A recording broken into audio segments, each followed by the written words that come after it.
The Count of Monte Cristo by Alexandre Dumas. Chapter 81. The Room of the Retired Baker.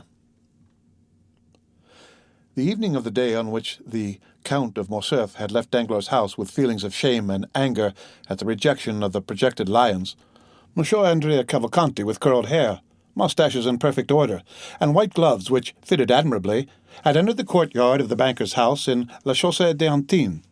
He had not been more than 10 minutes in the drawing-room before he drew Danglars aside into the recess of a bow window, and after an ingenious preamble, related to him all his anxieties and cares since his noble father's departure. He acknowledged the extreme kindness which had been shown him by the banker's family, in which he had been received as a son, and where, besides, his warmest affections had found an object on which to centre in Mademoiselle Danglars. Danglars listened with the most profound attention. He had expected this declaration for the last 2 or 3 days, and when at last it came, his eyes glistened as much as they had lowered on listening to Morcerf. He would not, however, yield immediately to the young man's request, but made a few conscientious objections. "Are you not rather young, Monsieur Andrea, to think of marrying?" "I think not, sir," replied Monsieur Cavalcanti. "In Italy, the nobility generally marry young. Life is so uncertain that we ought to secure happiness while it is within our reach." "Well, sir," said Danglars, "in case your proposals, which do me honour, are accepted by my wife and daughter, by whom shall the preliminary arrangements be settled? So important a negotiation should, I think, be conducted by the respective fathers of the young people." "Sir, my father is a man of great foresight and prudence. Thinking that I might wish to settle in France, he left me at his departure, together with the papers establishing my identity, a letter promising, if he approved of my choice, 150,000 livres per annum from the day I was married. So far as I can judge, I suppose this to be a quarter of my father's revenue." "I," said Danglars, "have always intended giving my daughter 500,000 francs as her dowry. She is, besides, my sole heiress." "All would then be easily arranged if the Baroness and her daughter are willing. We should command an annuity of 175,000 livres. Supposing also I should persuade the Marquis to give me my capital, which is not likely, but still is possible, we would place these 2 or 3 millions in your hands, whose talent might make it realize 10%. I never give more than 4%, and generally only 3.5%, but to my son-in-law I would give 5%, and we would share the profit." "Very good, father-in-law," said Cavalcanti, yielding to his low-born nature, which would escape sometimes through the aristocratic gloss with which he sought to conceal it. Correcting himself immediately, he said, "Excuse me, sir. Hope alone makes me almost mad. What will not reality do?" "But," said Danglars, who on his part did not perceive how soon the conversation, which was at first disinterested, was turning to a business transaction, "there is doubtless a part of your fortune your father could not refuse you." "Which?" asked the young man. "That you inherit from your mother." "Truly, from my mother, Leonora Corsinari." "How much may it amount to?" "Indeed, sir," said Andrea, "I assure you I have never given the subject a thought, but I suppose it must have been at least 2 millions. Danglars felt as much overcome with joy as the miser who finds a lost treasure, or as the shipwrecked mariner who feels himself on solid ground instead of in the abyss which he expected would swallow him up. "Well, sir," said Andrea, bowing to the banker respectfully, "may I hope?" "You may not only hope," said Danglars, "but consider it a settled thing if no obstacle arises on your part." "I am indeed rejoiced," said Andrea. "But," said Danglars thoughtfully, "how is it that your patron, Monsieur de Monte Cristo, did not make his proposal for you?" Andrea blushed imperceptibly. "I have just left the Count, sir," said he. "He is doubtless a delightful man, but inconceivably peculiar in his ideas. He esteems me highly. He even told me he had not the slightest doubt that my father would give me the capital instead of the interest of my property. He has promised to use his influence to obtain it for me, but he also declared that he never had taken on himself the responsibility of making proposals for another, and he never would. I must, however, do him the justice to add that he assured me, if ever he had regretted the repugnance he felt to such a step, it was on this occasion, because he thought the projected union would be a happy and suitable one. Besides, if he will do nothing officially, he will answer any questions you propose to him. And now," continued he, with one of his most charming smiles, "having finished talking to the father-in-law, I must address myself to the banker." "And what may you have to say to him?" said Danglars, laughing in his turn. that the day after tomorrow I shall have to draw upon you for about 4,000 francs, but the Count, expecting my bachelor's revenue could not suffice for the coming month's outlay, has offered me a draft for 20,000 francs. It bears his signature, as you see, which is all sufficient." "Bring me 1,000,000 such as that," said Danglars. "I should be well pleased," putting the draft in his pocket. "Fix your own hour for tomorrow, and my cashier will call on you with a cheque for 80,000 francs. At 10 o'clock, then, if you please. I should like it early, as I am going into the country tomorrow." "Very well, at 10 o'clock. You are still at the Hôtel des Princes?" "Yes." The following morning, with the banker's usual punctuality, the 80,000 francs were placed in the young man's hands, as he was on the point of starting after having left 200 francs for Caderousse. He went out chiefly to avoid this dangerous enemy, and returned as late as possible in the evening. But scarcely had he stepped out of his carriage when the porter met him with a parcel in his hand. "Sir," said he, "that man has been here." "What man?" said Andrea carelessly, apparently forgetting him whom he but too well recollected. "Him to whom your Excellency pays that little annuity." "Oh," said Andrea, "my father's old servant. Well, you gave him the 200 francs I had left for him?" "Yes, your Excellency." Andrea had expressed a wish to be thus addressed. "But," continued the porter, "he would not take them." Andrea turned pale, but as it was dark his pallor was not perceptible. "What? He would not take them?" said he with slight emotion. "No, he wished to speak to your Excellency. I told him you were gone out, and after some dispute he believed me and gave me this letter, which he had brought with him already sealed." "Give it to me," said Andrea, and he read by the light of his carriage lamp. "You know where I live. I expect you tomorrow morning at 9 o'clock." Andrea examined it carefully to ascertain if the letter had been opened, or if any indiscreet eyes had seen its contents, but it was so carefully folded that no one could have read it, and the seal was perfect. "Very well," said he. "Poor man, he is a worthy creature." He left the porter to ponder on these words, not knowing which most to admire, the master or the servant. "Take out the horses quickly, and come up to me," said Andrea to his groom. In 2 seconds the young man had reached his room and burnt Caderousse's letter. The servant entered just as he had finished. "You are about my height, Pierre," said he. "I have that honor, your Excellency." "You had a new livery yesterday?" "Yes, sir." "I have an engagement with a pretty girl this evening, and do not wish to be known. Lend me your livery till tomorrow. I may sleep, perhaps, at an inn." Pierre obeyed. 5 minutes after, Andrea left the hotel completely disguised, took a cabriolet, and ordered the driver to take him to the Cheval Rouge at Picpus. The next morning he left that inn as he had left the Hôtel des Princes without being noticed, walked down the Faubourg Saint-Antoine, along the boulevard to Rue Menilmontant, and, stopping at the door of the third house on the left, looked for someone of whom to make inquiry in the porter's absence. "For whom are you looking, my fine fellow?" asked the fruiteress on the opposite side. "Monsieur Pelletin, if you please, my good woman," replied Andrea. "A retired baker?" asked the fruiteress. "Exactly. He lives at the end of the yard on the left, on the 3rd story." Andrea went as she directed him, and on the 3rd floor he found a hare's paw, which, by the hasty ringing of the bell, it was evident he pulled with considerable ill temper. A moment after, Caderousse's face appeared at the grating in the door. "Ah, you are punctual," said he as he drew back the door. "Confound you and your punctuality," said Andrea, throwing himself into a chair in a manner which implied that he would rather have flung it at the head of his host. "Come, come, my little fellow, don't be angry. See, I have thought about you. Look at the good breakfast we are going to have. Nothing but what you are fond of." Andrea, indeed, inhaled the scent of something cooking which was not unwelcome to him, hungry as he was. It was that mixture of fat and garlic peculiar to provincial kitchens of an inferior order, added to that of dried fish, and above all the pungent smell of musk and cloves. These odours escaped from 2 deep dishes which were covered and placed on a stove, and from a copper pan placed in an old iron pot. In an adjoining room, Andrea saw also a tolerably clean table prepared for 2 bottles of wine sealed, the one with green, the other with yellow, a supply of brandy in a decanter, and a measure of fruit in a cabbage leaf cleverly arranged on an earthenware plate. "What do you think of it, my little fellow?" said Caderousse. "Hey, that smells good. You know, I used to be a famous cook. Do you recollect how you used to lick your fingers? You were among the first who tasted any of my dishes, and I think you relished them tolerably." While speaking, Caderousse went on peeling a fresh supply of onions.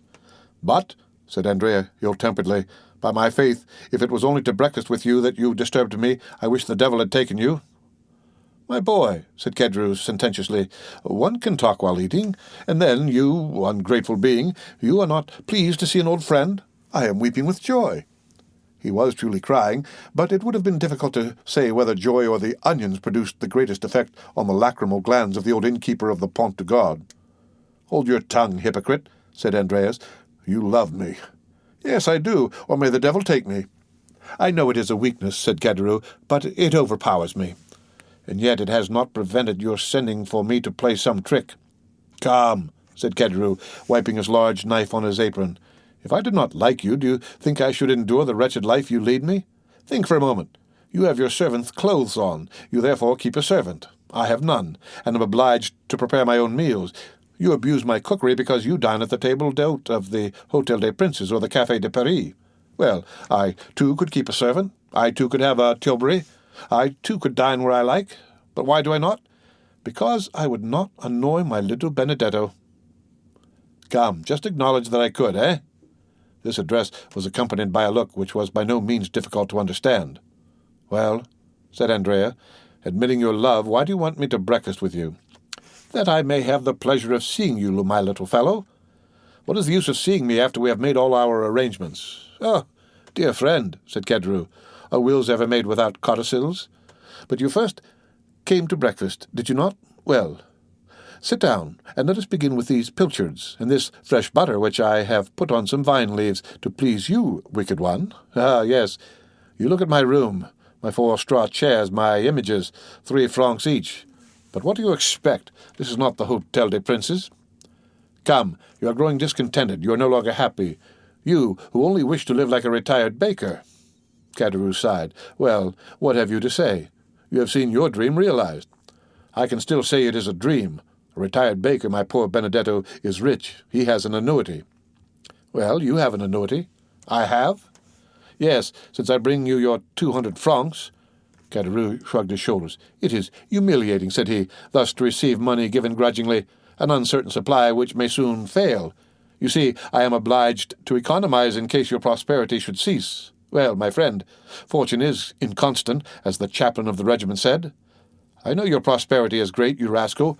You are to marry the daughter of Danglars." "What? What of Danglars?" "Yes, to be sure. Must I say Baron Danglars? I might as well say Count Benedetto.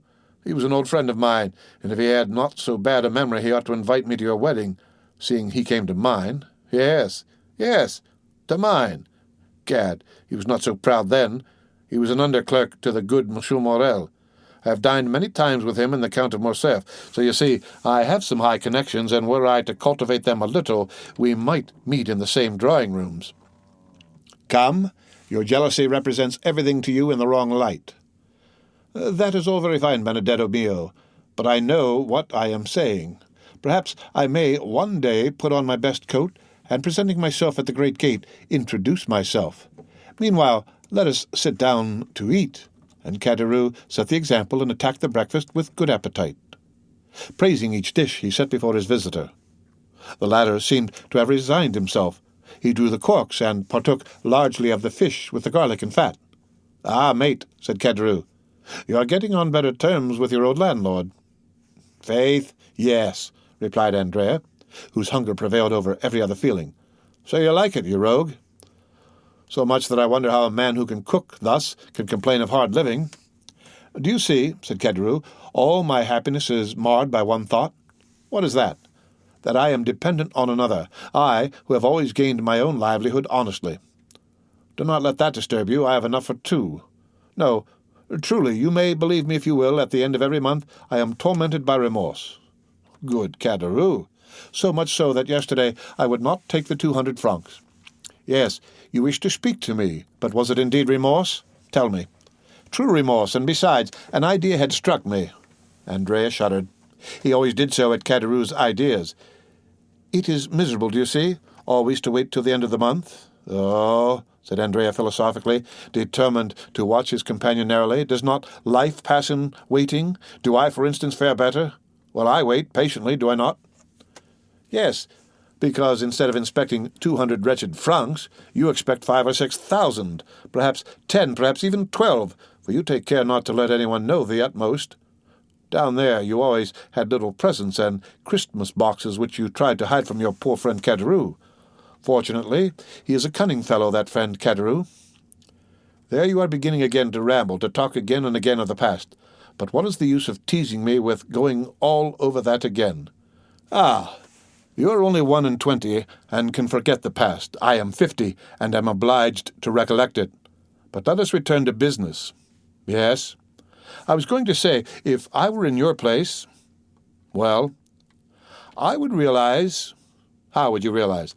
I would ask for 6 months in advance under pretense of being able to purchase a farm. Then, with my 6 months, I would decamp. Well, well, said Andrea, that isn't a bad idea. My dear friend, said Caderousse, eat of my bread and take my advice. You will be none the worse off physically or morally. But, said Andrea, why do you not act on the advice you gave me? Why do you not realize a 6 months, a year's advance even, and retire to Brussels? Instead of living the retired baker, you might live as a bankrupt, using his privileges. That would be very good. But how the devil would you have me retire on 1,200 francs? Ah, Caderousse, said Andrea, how covetous you are. 2 months ago you were dying with hunger. The appetite grows by what it feeds on, said Caderousse, grinning and showing his teeth like a monkey laughing or a tiger growling. And, added he, biting off with his large white teeth an enormous mouthful of bread, I have formed a plan. Caderousse's plans alarmed Andrea still more than his ideas. Ideas were but the germ. The plan was reality. Let me see your plan. I dare say it is a pretty one. Well, why not? Who formed the plan by which we left the establishment of, you-know-who, eh? Was it not I? And it was no bad one, I believe, since here we are. I do not say, replied Andrea, that you never make a good one, but let us see your plan. Well, pursued Caderousse, can you, without expending 1 sou, put me in the way of getting 15,000 francs? No, 15,000 are not enough. I cannot again become an honest man with less than 30,000 francs. No, replied Andrea dryly. No, I cannot. I do not think you understand me, replied Caderousse calmly. I said, without your laying out a sou. Do you want me to commit a robbery, to spoil all my good fortune, and yours with mine, and both of us to be dragged down there again? It would make very little difference to me, said Caderousse, if I were retaken.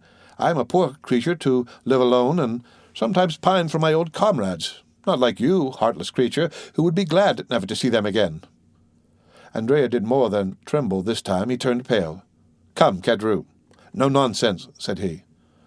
Don't alarm yourself, my little Benedetto, but just point out to me some means of gaining those 30,000 francs without your assistance, and I will contrive it. Well, I'll see. I'll try to contrive some way, said Andrea. Meanwhile, you will raise my monthly allowance to 500 francs, my little fellow. I have a fancy, and I mean to get a housekeeper. Well, you shall have your 500 francs, said Andrea, but it is very hard for me, my poor Caderousse. You take advantage. Pah, said Caderousse, when you have access to countless stores. One would have said Andrea anticipated his companion's words, so did his eyes flash like lightning. But it was for a moment. True, he replied, and my protector is very kind. That dear protector, said Caderousse, and how much does he give you monthly? 5,000 francs. As many thousands as you give me hundreds. Truly, it is only bastards who are thus fortunate. 5,000 francs per month. What the devil can you do with all that? Oh, it is no trouble to spend that, and I am like you.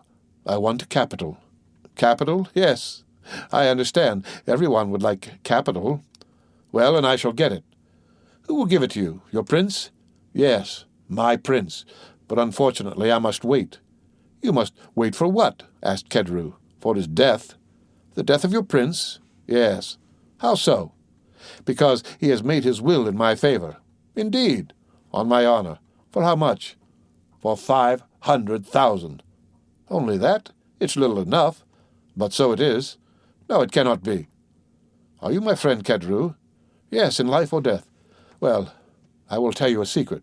What is it? But remember, pardieu, mute as a carp. Well, I think.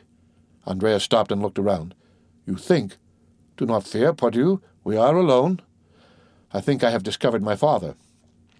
Your true father? Yes. Not old Cavalcanti? No, for he is gone again, the true one, as you say. And that father is? Well, Caderousse, It is Monte Cristo. Bah! Yes, you understand, that explains all. He cannot acknowledge me openly, it appears, but he does it through Monsieur Cavalcanti, and gives him 50,000 francs for it. 50,000 francs for being your father? I would have done it for half that, for 20,000, for 15,000. Why did you not think of me, ungrateful man? Did I know anything about it when it was all done when I was down there? Ah, truly. And you say that by his will he leaves me 500,000 livres. Are you sure of it? He showed it to me, but that is not all. There is a codicil, as I said just now. Probably. And in that codicil he acknowledges me. Oh, the good father, the brave father, the very honest father, said Caderousse, twirling a plate in the air between his two hands. Now, say if I conceal anything from you.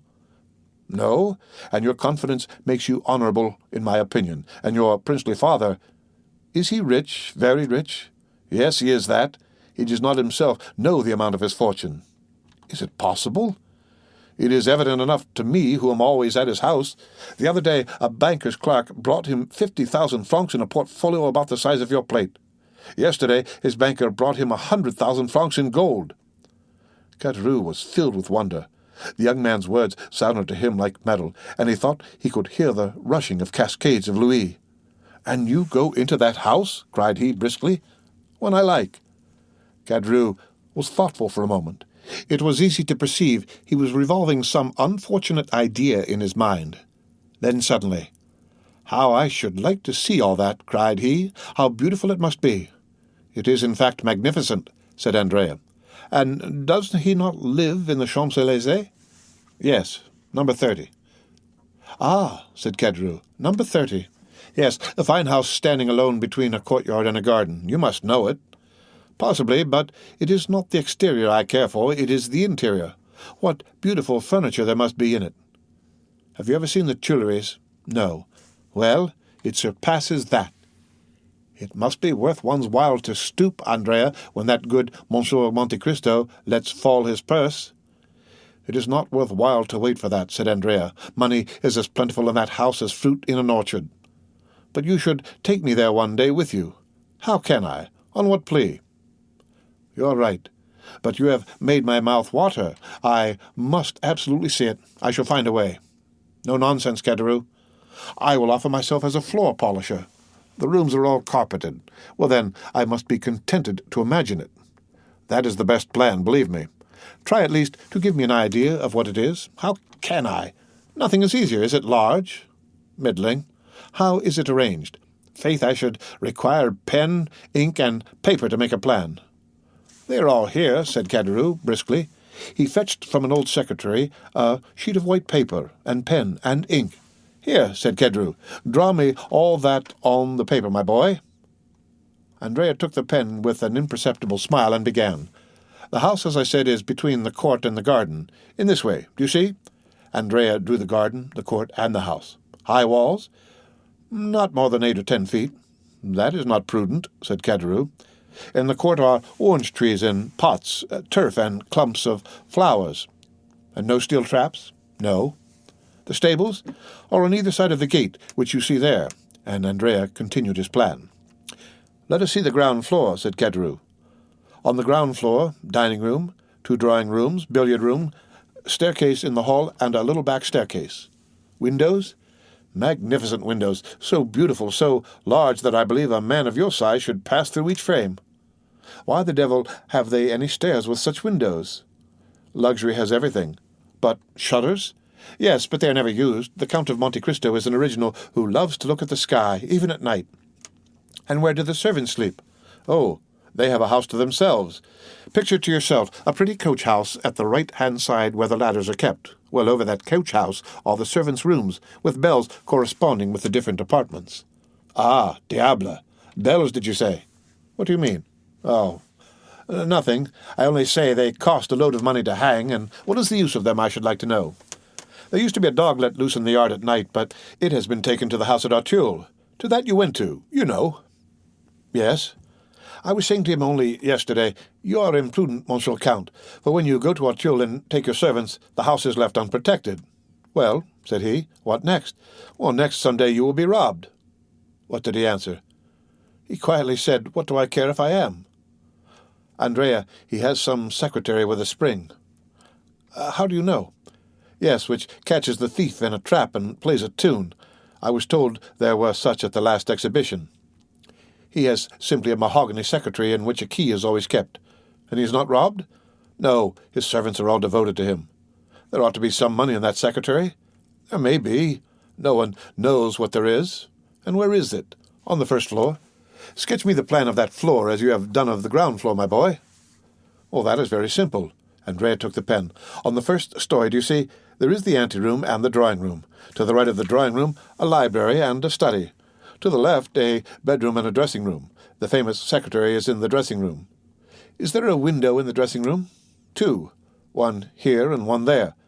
Andrea sketched 2 windows in the room, which formed an angle on the plan and appeared as a small square added to the rectangle of the bedroom. Caderousse became thoughtful. "Does he often go to Auteuil?" added he. 2 or 3 times a week. Tomorrow, for instance, he is going to spend the day and night there." "Are you sure of it?" "He has invited me to dine there."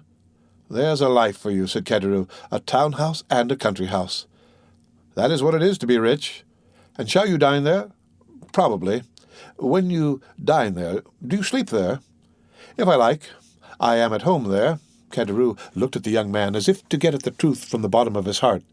But Andrea drew a cigar-case from his pocket, took a Havana, quietly lit it, and began smoking. "When do you want your 1,200 francs?" said he to Caderousse. "Now, if you have them." Andrea took 25 louis from his pocket. "Yellow boys?" said Caderousse. "No, I thank you." "Oh, you despise them?" "On the contrary, I esteem them, but will not have them." "You can change them, idiot. Gold is worth 5 sous." "Exactly, and he who changes them will follow friend Caderousse, lay hands on him, and demand what farmers pay him their rent in gold. No nonsense, my good fellow. Silver simply, round coins with the head of some monarch or other on them. Anybody may possess a 5-franc piece." "But do you suppose I carry 500 francs about with me? I should want a porter." "Well, leave them with your porter. He is to be trusted. I will call for them. Today?" "No. Tomorrow. I shall not have time today." "Well, tomorrow I will leave them when I go to Auteuil. May I depend on it?" "Certainly." "Because I shall secure my housekeeper on the strength of it." "Now see here, will that be all, eh? And will you not torment me any more?" "Never." Caderousse had become so gloomy that Andrea feared he should be obliged to notice the change. He redoubled his gaiety and carelessness. "How sprightly you are," said Caderousse. "One would say you were already in possession of your property." "No, unfortunately, but when I do obtain it—" "Well?" "I shall remember old friends, I can tell you that." "Yes, since you have such a good memory." "What do you want? It looks as if you were trying to fleece me." "I? What an idea! I, who am going to give you another piece of good advice." "What is it?" "To leave behind you the diamond you have on your finger. We shall both get into trouble. You will ruin both yourself and me by your folly." "How so?" said Andrea. "How? You put on a livery, you disguise yourself as a servant, and yet keep a diamond on your finger worth 4,000 or 5,000 francs. You guess well. I know something of diamonds. I have had some." "You do well to boast of it," said Andrea, who, without becoming angry, as Caderousse feared, at this new extortion, quietly resigned the ring.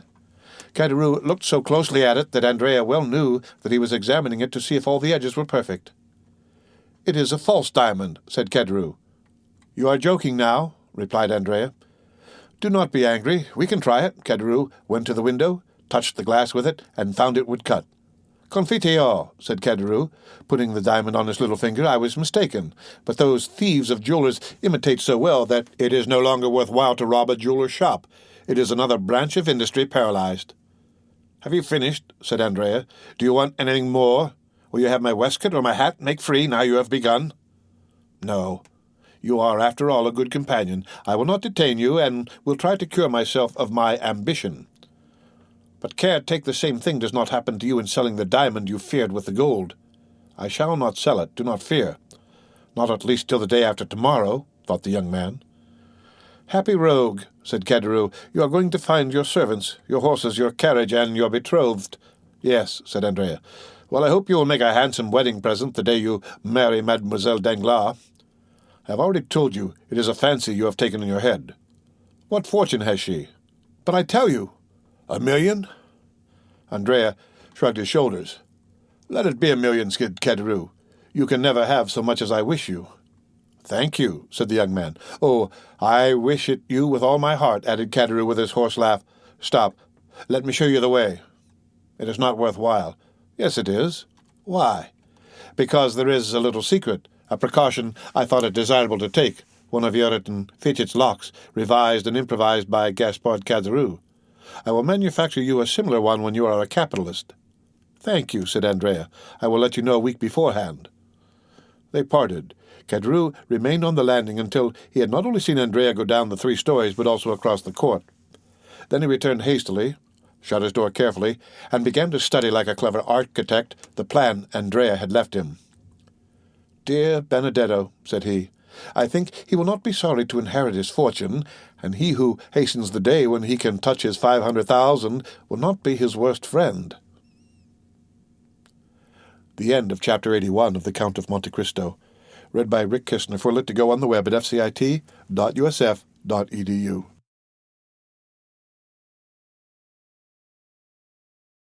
The Count of Monte Cristo by Alexandre Dumas.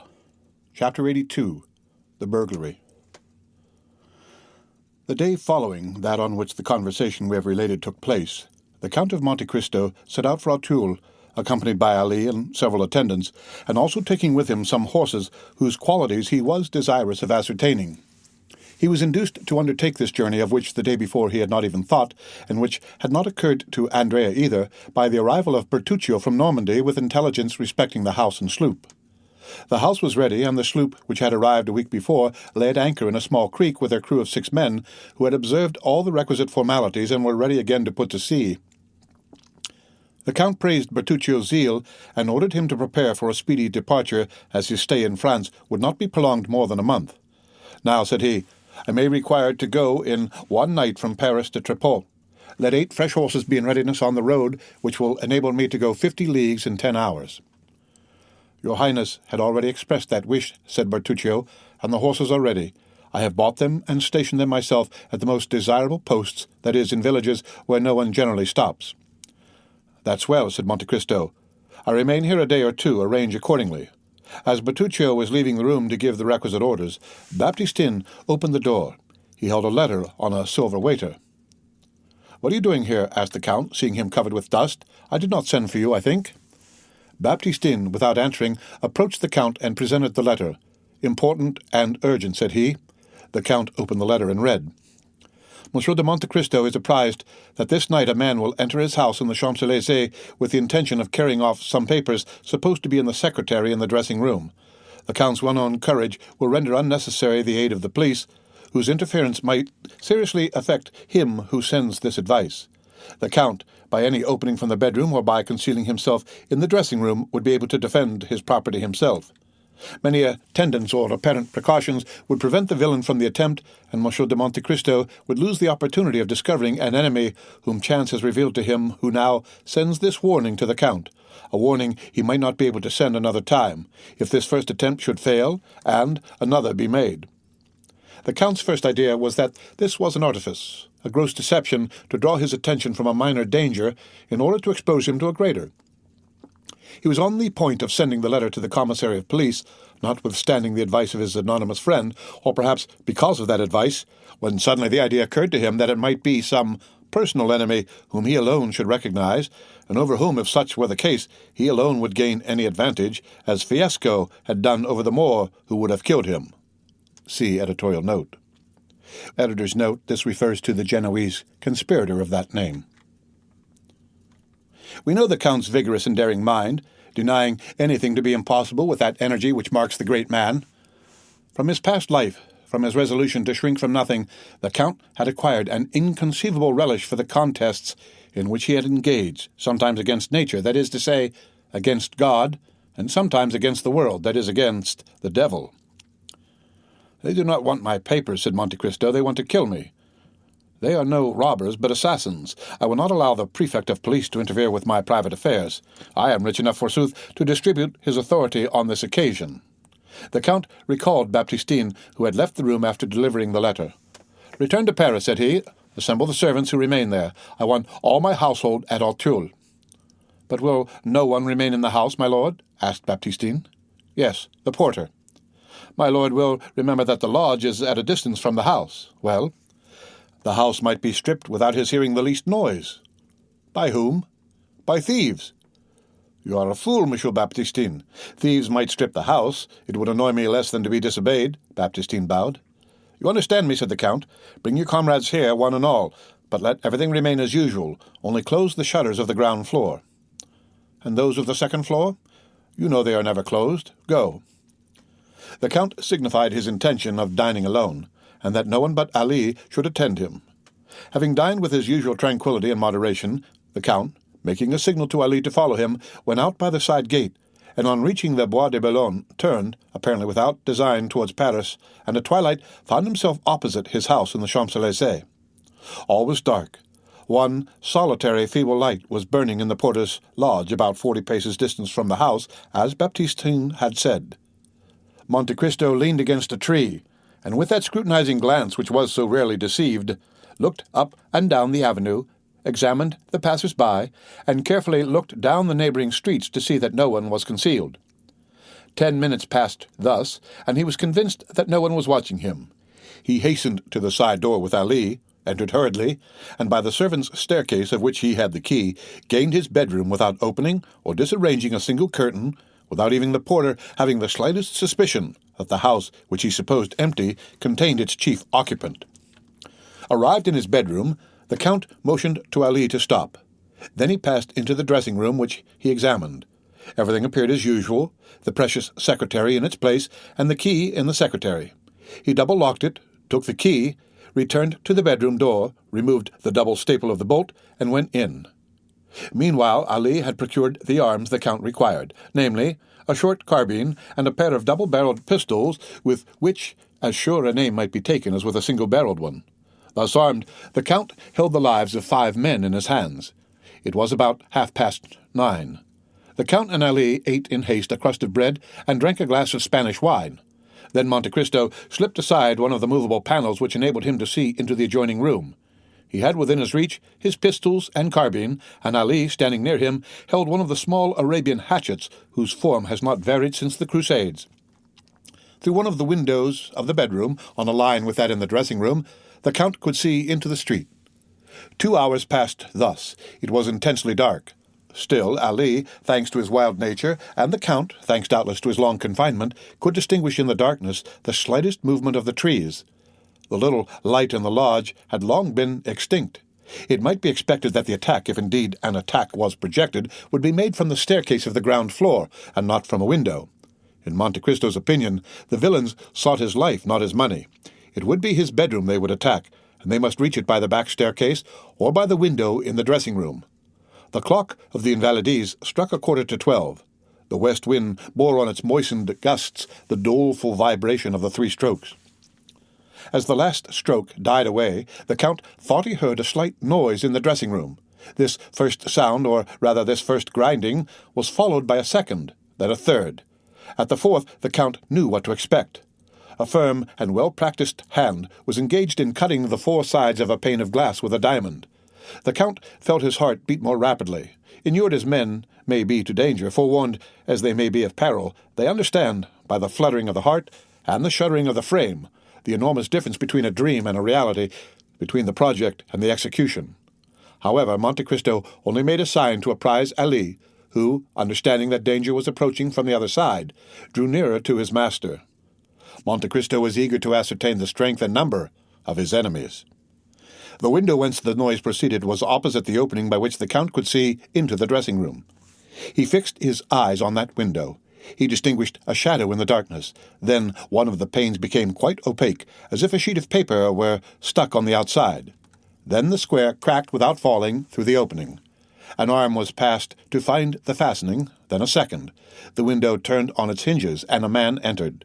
He was alone. "That's a daring rascal," whispered the Count. At that moment Ali touched him lightly on the shoulder. He turned. Ali pointed to the window of the room in which they were facing the street. "I see," said he. "There are 2 of them. One does the work, while the other stands guard." He made a sign to Ali not to lose sight of the man on the street, and turned to the one in the dressing-room. The glass cutter had entered, and was feeling his way, his arms stretched out before him. At last he appeared to have made himself familiar with his surroundings. There were 2 doors. He bolted them both. When he drew near to the bedroom door, Monte Cristo expected that he was coming in, and raised one of his pistols, but he simply heard the sound of the bolts sliding in their copper rings. It was only a precaution.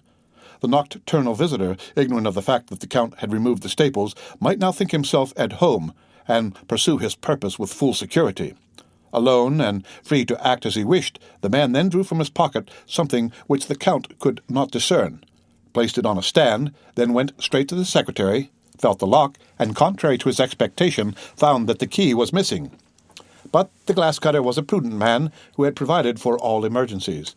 The Count soon heard the rattling of a bunch of skeleton keys, such as the locksmith brings when called to force a lock, and which thieves call nightingales, doubtless from the music of their nightly song when they grind against the bolt.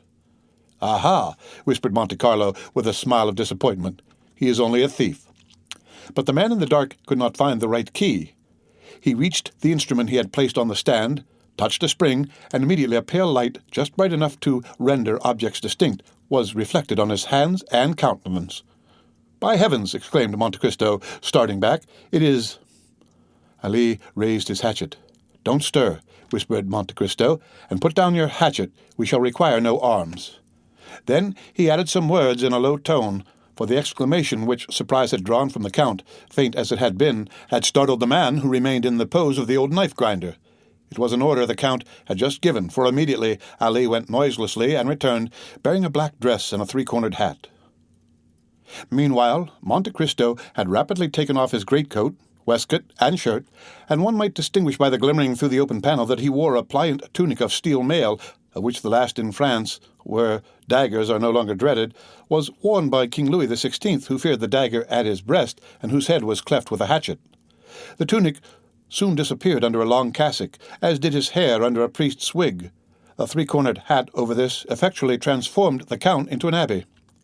The man, hearing nothing more, stood erect, and while Monte Cristo was completing his disguise, had advanced straight to the secretary, whose lock was beginning to crack under his nightingale. "Try again," whispered the Count, who depended on the secret spring, which was unknown to the picklock, clever as he might be. "Try again. You have a few minutes' work there." And he advanced to the window.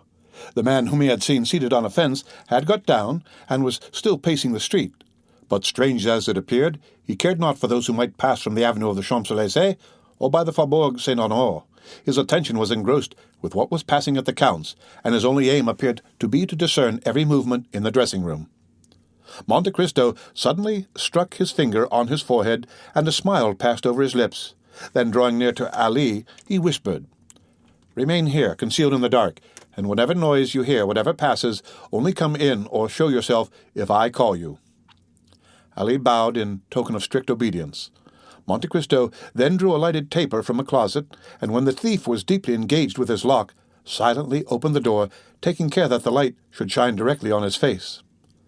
The door opened so quietly that the thief heard no sound, but to his astonishment the room was suddenly illuminated. He turned. "Ah, good evening, my dear Monsieur Caderousse," said Monte Cristo. "What are you doing here at such an hour?" "The Abbé Busoni!" exclaimed Caderousse, and not knowing how this strange apparition could have entered when he had bolted the doors, he let fall his bunch of keys and remained motionless and stupefied. The Count placed himself between Caderousse and the window, thus cutting off from the thief his only chance of retreat. "The Abbé Busoni!" repeated Caderousse, fixing his haggard gaze on the Count. "Yes, undoubtedly, the Abbé Busoni himself," replied Monte Cristo, "and I am very glad you recognized me, dear Monsieur Caderousse. It proves you have a good memory, for it must be about 10 years since we last met." This calmness of Busoni, combined with his irony and boldness, staggered Caderousse. "The Abbé! The Abbé!" murmured he, clenching his fists and his teeth chattering. "So you would rob the Count of Monte Cristo," continued the false abbé. "Reverend sir," murmured Caderousse, seeking to regain the window which the Count pitilessly blocked. "Reverend sir, I don't know. Believe me, I take my oath." "A pane of glass cut out," continued the Count, "a dark lantern, a bunch of false keys, a secretary half-forced. It is tolerably evident." Caderousse was choking. He looked around for some corner to hide in, some way of escape. "Come, come," continued the Count. "I see you are still the same. An assassin. Reverend sir, since you know everything you know, it was not I. It was la coquante that was proved at the trial, since I was only condemned to the galleys. Is your time then expired, since I find you in a fair way to return there?" "No, reverend sir. I have been liberated by someone. That someone has decidedly done society a great kindness." "Ah," said Caderousse, "I had promised—" "And you are breaking your promise," interrupted Monte Cristo. "Alas." "Yes," said Caderousse very uneasily. "A bad relapse that will lead you, if I mistake, not to the place de grève. So much the worse. So much the worse. Diavolo, as they say in my country. Reverend sir, I am impelled." "Every criminal says the same thing. Poverty." "Pshaw," said Busoni disdainfully. "Poverty may make a man beg, steal a loaf of bread at a baker's door, but not cause him to open a secretary in a house supposed to be inhabited. And when the jeweller Johans had just paid you 40,000 francs for the diamond I had given you, and you killed him to get the diamond and the money both, was that also poverty?" "Pardon, reverend sir," said Caderousse. "You have saved my life. Once. Save me again." "That is but poor encouragement. Are you alone, reverend sir, or have you there soldiers ready to seize me?" "I am alone," said the abbé, "and I will again have pity on you, and will let you escape at the risk of the fresh miseries my weakness may lead to, if you tell me the truth." "Ah, reverend sir," cried Caderousse, clasping his hands and drawing near to Monte Cristo, "I may indeed say you are my deliverer." "You mean to say you have been freed from confinement?" "Yes, that is true, reverend sir." "Who was your liberator?" "An Englishman." "What was his name?" "Lord Wilmore." "I know him. I shall know if you lie." "Ah, reverend sir, I tell you the simple truth. Was this Englishman protecting you?" "No, not me, but a young Corsican, my companion." "What was this young Corsican's name?" "Benedetto." "Is that his Christian name?" "He had no other. He was a foundling." "Then this young man escaped with you?" "He did." "In what way?" "We were working at St. Mandrier, near Toulon. Do you know St. Mandrier?" "I do." "In the hour of rest between noon and 1 o'clock." "Galley slaves, having a nap after dinner. May we well pity the fellows," said the abbé. "Nay," said Caderousse, "one can't always work. One is not a dog." "So much the better for the dogs," said Monte Cristo. "While the rest slept, then, we went away a short distance. We severed our fetters with a file the Englishman had given us, and swam away." "And what has become of this Benedetto?" "I don't know." "You ought to know." "No, in truth, we parted at Hyères." And, to give more weight to his protestation, Caderousse advanced another step towards the abbé, who remained motionless in his place, as calm as ever, and pursuing his interrogation. "You lie," said the Abbé Busoni, with a tone of irresistible authority. "Reverend sir." "You lie. This man is still your friend, and you, perhaps, make use of him as your accomplice. Oh, reverend sir, since you left Toulon, what have you lived on? Answer me." "On what I could get." "You lie," repeated the abbé a third time, with a still more imperative tone. Caderousse, terrified, looked at the Count. "You have lived on the money he has given you." "True," said Caderousse. "Benedetto has become the son of a great lord." "How can he be the son of a great lord?" "A natural son." "And what is the great lord's name?" "The Count of Monte Cristo, the very same in whose house we are." "Benedetto, the Count's son?" replied Monte Cristo, astonished in his turn. "Well, I should think so, since the Count has found him a false father, since the Count gives him 4,000 francs a month and leaves him 500,000 francs in his will." "Ah, yes," said the factitious abbé, who began to understand. "And what name does the young man bear meanwhile?" "Andrea Cavalcanti." "Is it, then, that young man whom my friend the Count of Monte Cristo has received into his house, and who is going to marry Mademoiselle Danglars?" "Exactly." "And you suffer that, you wretch, you who know his life and his crime?" "Why should I stand in a comrade's way?" said Caderousse. "You are right. It is not you who should apprise Monsieur Danglars, it is I." "Do not do so, reverend sir." "Why not?" "Because you would bring us to ruin." And you think that to save such villains as you, I will become an abettor of their plot, an accomplice in their crimes? Reverend sir, said Caderousse, drawing still nearer, I will expose all. To whom? To Monsieur Danglars. By heaven, cried Caderousse, drawing from his waistcoat an open knife, and striking the Count in the breast, you shall disclose nothing, reverend sir. To Caderousse's great astonishment, the knife, instead of piercing the Count's breast, flew back, blunted. At the same moment, the Count seized with his left hand the assassin's wrist, and wrung it with such strength that the knife fell from his stiffened fingers, and Caderousse uttered a cry of pain. But the Count, disregarding his cry, continued to wring the bandit's wrist until his arm being dislocated, he fell first on his knees, then flat on the floor. The Count then placed his foot on his head, saying, I know not what restrains me from crushing thy skull, rascal. Ah, mercy! Mercy! Cried Caderousse. The Count withdrew his foot. Rise, said he. Caderousse rose. What a wrist you have, reverend sir, said Caderousse, stroking his arm, all bruised by the fleshy pincers which had held it. What a wrist! Silence! God gives me strength to overcome a wild beast like you. In the name of that God I act. Remember that, wretch, and to spare thee at this moment is still serving him. Oh, said Caderousse, groaning with pain. Take this pen and paper, and write what I dictate.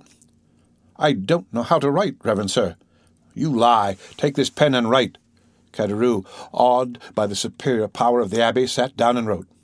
Sir, the man whom you are receiving at your house, and to whom you intended to marry your daughter, is a felon who escaped with me from confinement at Toulon. He was number 59, and I number 58. He was called Benedetto, but he is ignorant of his real name, having never known his parents. Sign it, continued the Count. But would you ruin me? If I sought your ruin, fool, I should drag you to the first guard-house. Besides, when that note is delivered, in all probability, you will have no more to fear. Sign it, then. Caderousse signed it. The address, to Monsieur the Baron Danglars, banker, Rue de la Chaussée d'Antin. Caderousse wrote the address. The abbé took the note. Now, said he, that suffices. Begone. Which way? The way you came. You wish me to get out at that window? You got in very well. Oh, you have some design against me, reverend sir. Idiot! What design can I have? Why, then, not let me out by the door? What would be the advantage of waking the porter?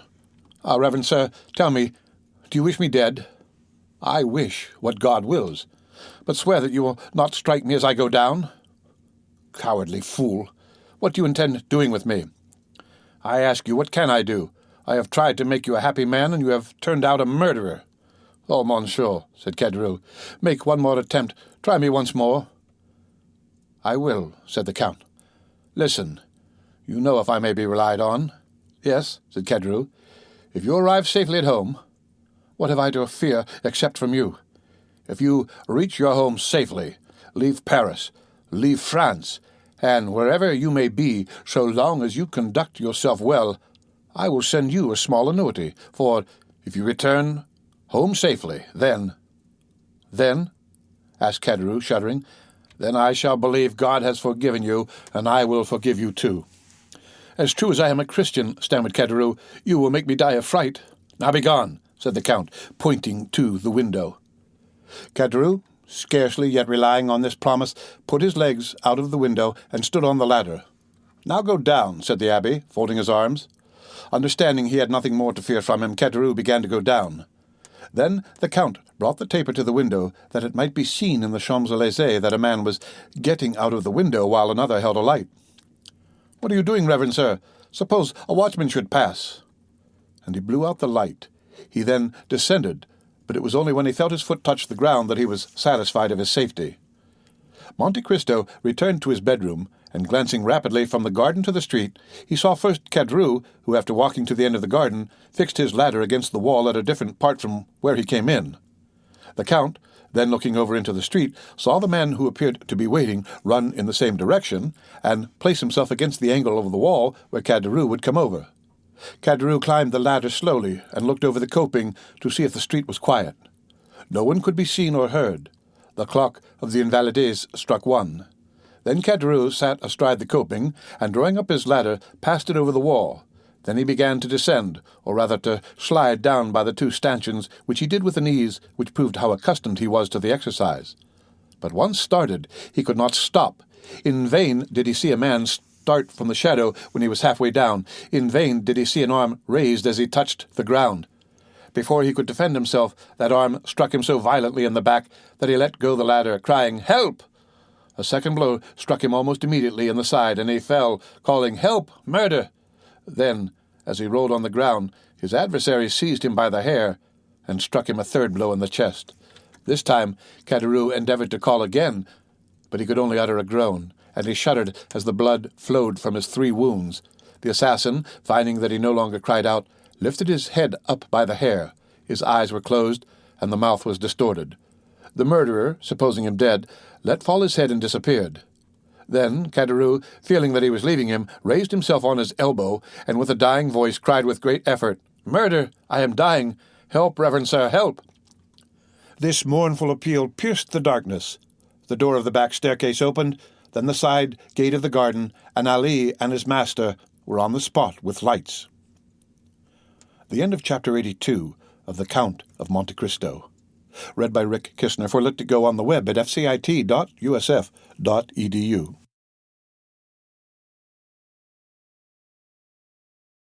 The Count of Monte Cristo by Alexandre Dumas. Chapter 83. The Hand of God. Caderousse continued to call piteously, "Help! Reverend sir, help!" "What is the matter?" asked Monte Cristo. "Help!" cried Caderousse. "I am murdered." "We are here. Take courage." "Ah, it's all over. You are come too late. You are come to see me die. What blows, what blood!" He fainted.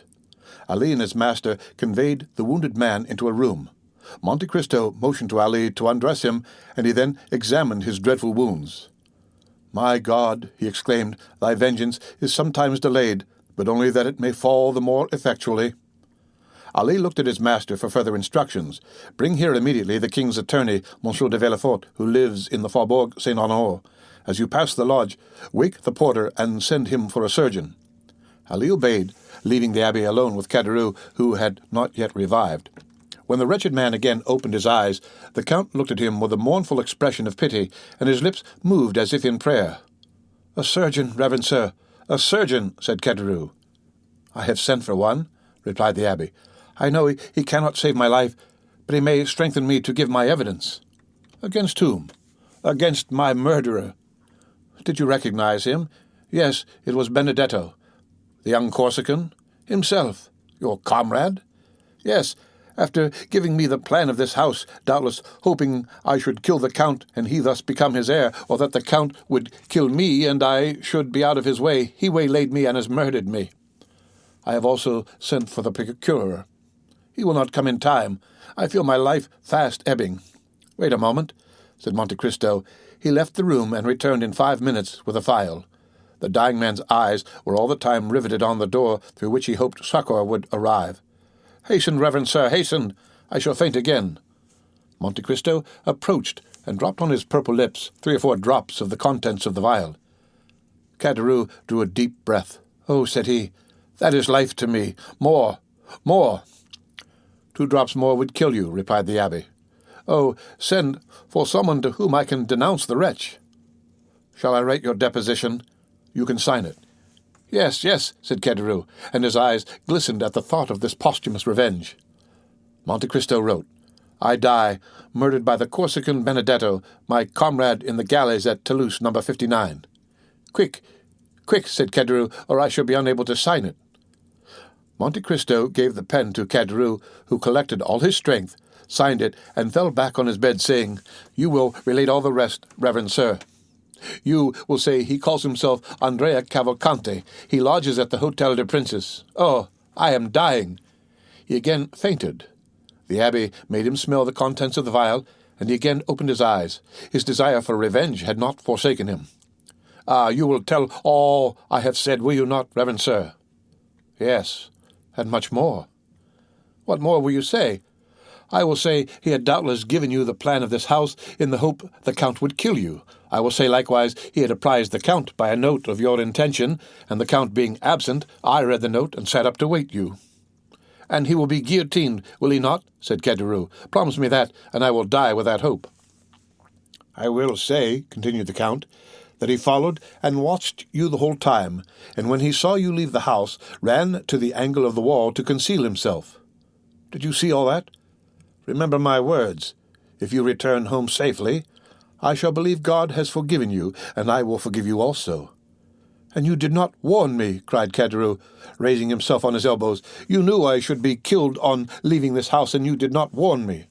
"No, for I saw God's justice placed in the hands of Benedetto, and should have thought it sacrilege to oppose the designs of Providence." "God's justice! Speak not of it, reverend sir. If God were just, you know how many would be punished who now escape." "Patience," said the abbé, in a tone which made the dying man shudder. "Have patience." Caderousse looked at him with amazement. "Besides," said the abbé, "God is merciful to all as he has been to you. He is first a father, then a judge." "Do you then believe in God?" said Caderousse. "Had I been so unhappy as not to believe in him until now," said Monte Cristo, "I must believe on seeing you." Caderousse raised his clenched hands towards heaven. "Listen," said the abbé, extending his hand over the wounded man, as if to command him to believe. "This is what the God in whom on your deathbed you refuse to believe has done for you. He gave you health, strength, regular employment, even friends, a life, in fact, which a man might enjoy with a calm conscience. Instead of improving these gifts rarely granted so abundantly, this has been your course. You have given yourself up to sloth and drunkenness, and in a fit of intoxication have ruined your best friend." "Help!" cried Caderousse. "I require a surgeon, not a priest. Perhaps I am not mortally wounded. I may not die. Perhaps they can yet save my life." "Your wounds are so far mortal that, without the 3 drops I gave you, you would now be dead. Listen, then." "Ah," murmured Caderousse, "what a strange priest you are. You drive the dying to despair instead of consoling them." "Listen," continued the abbé. "When you had betrayed your friend, God began not to strike, but to warn you. Poverty overtook you.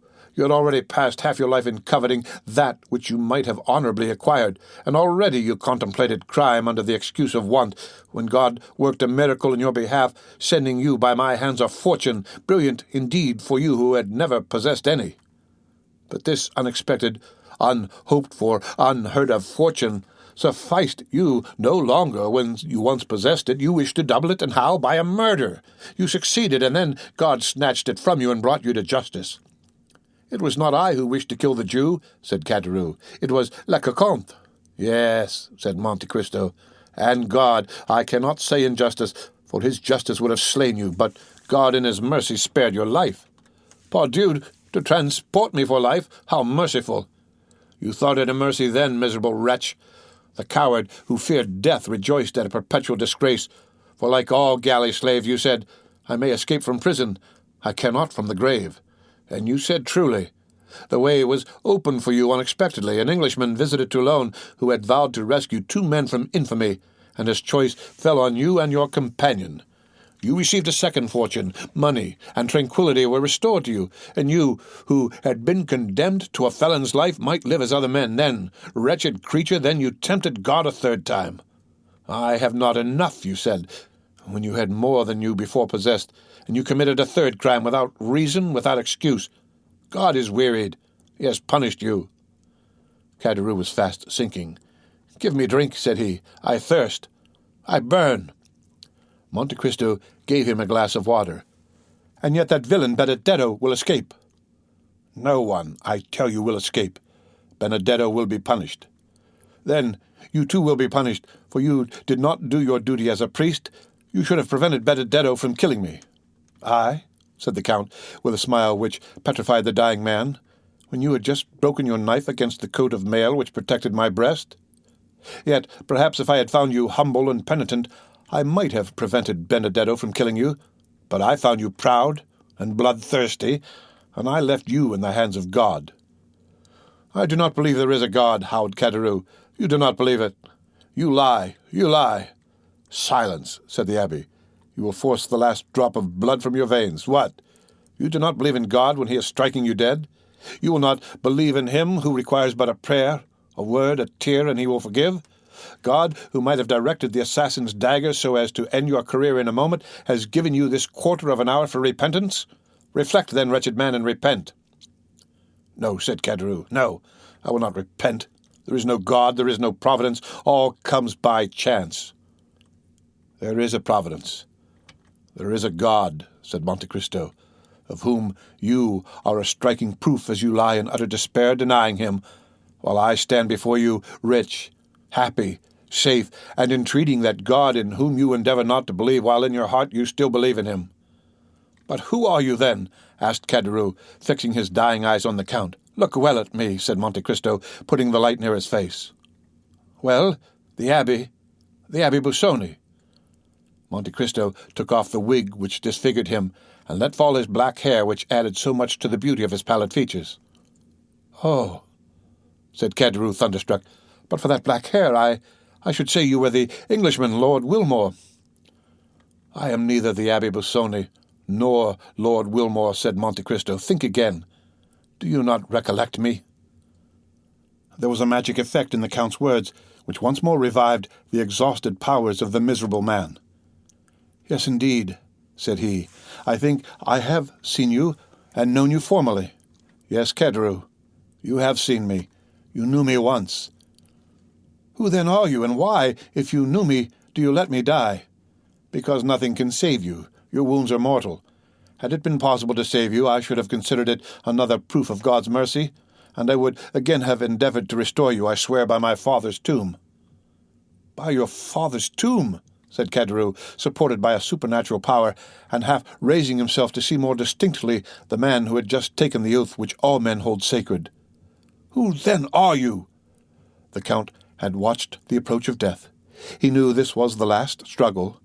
He approached the dying man, and leaning over him with a calm and melancholy look, he whispered, I am, and his almost closed lips uttered a name so low that the Count himself appeared afraid to hear it.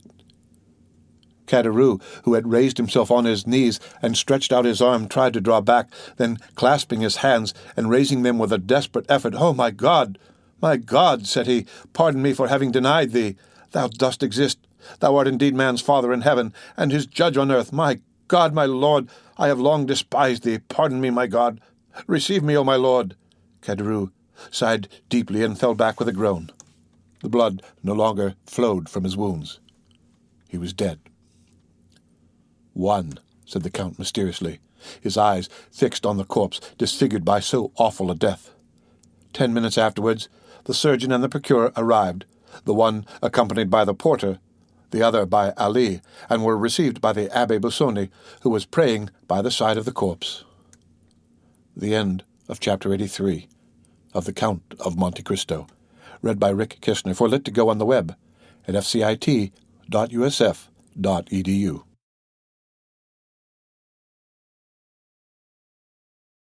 The Count of Monte Cristo by Alexandre Dumas. Chapter 84. Beauchamp. The daring attempt to rob the Count was the topic of conversation throughout Paris for the next fortnight.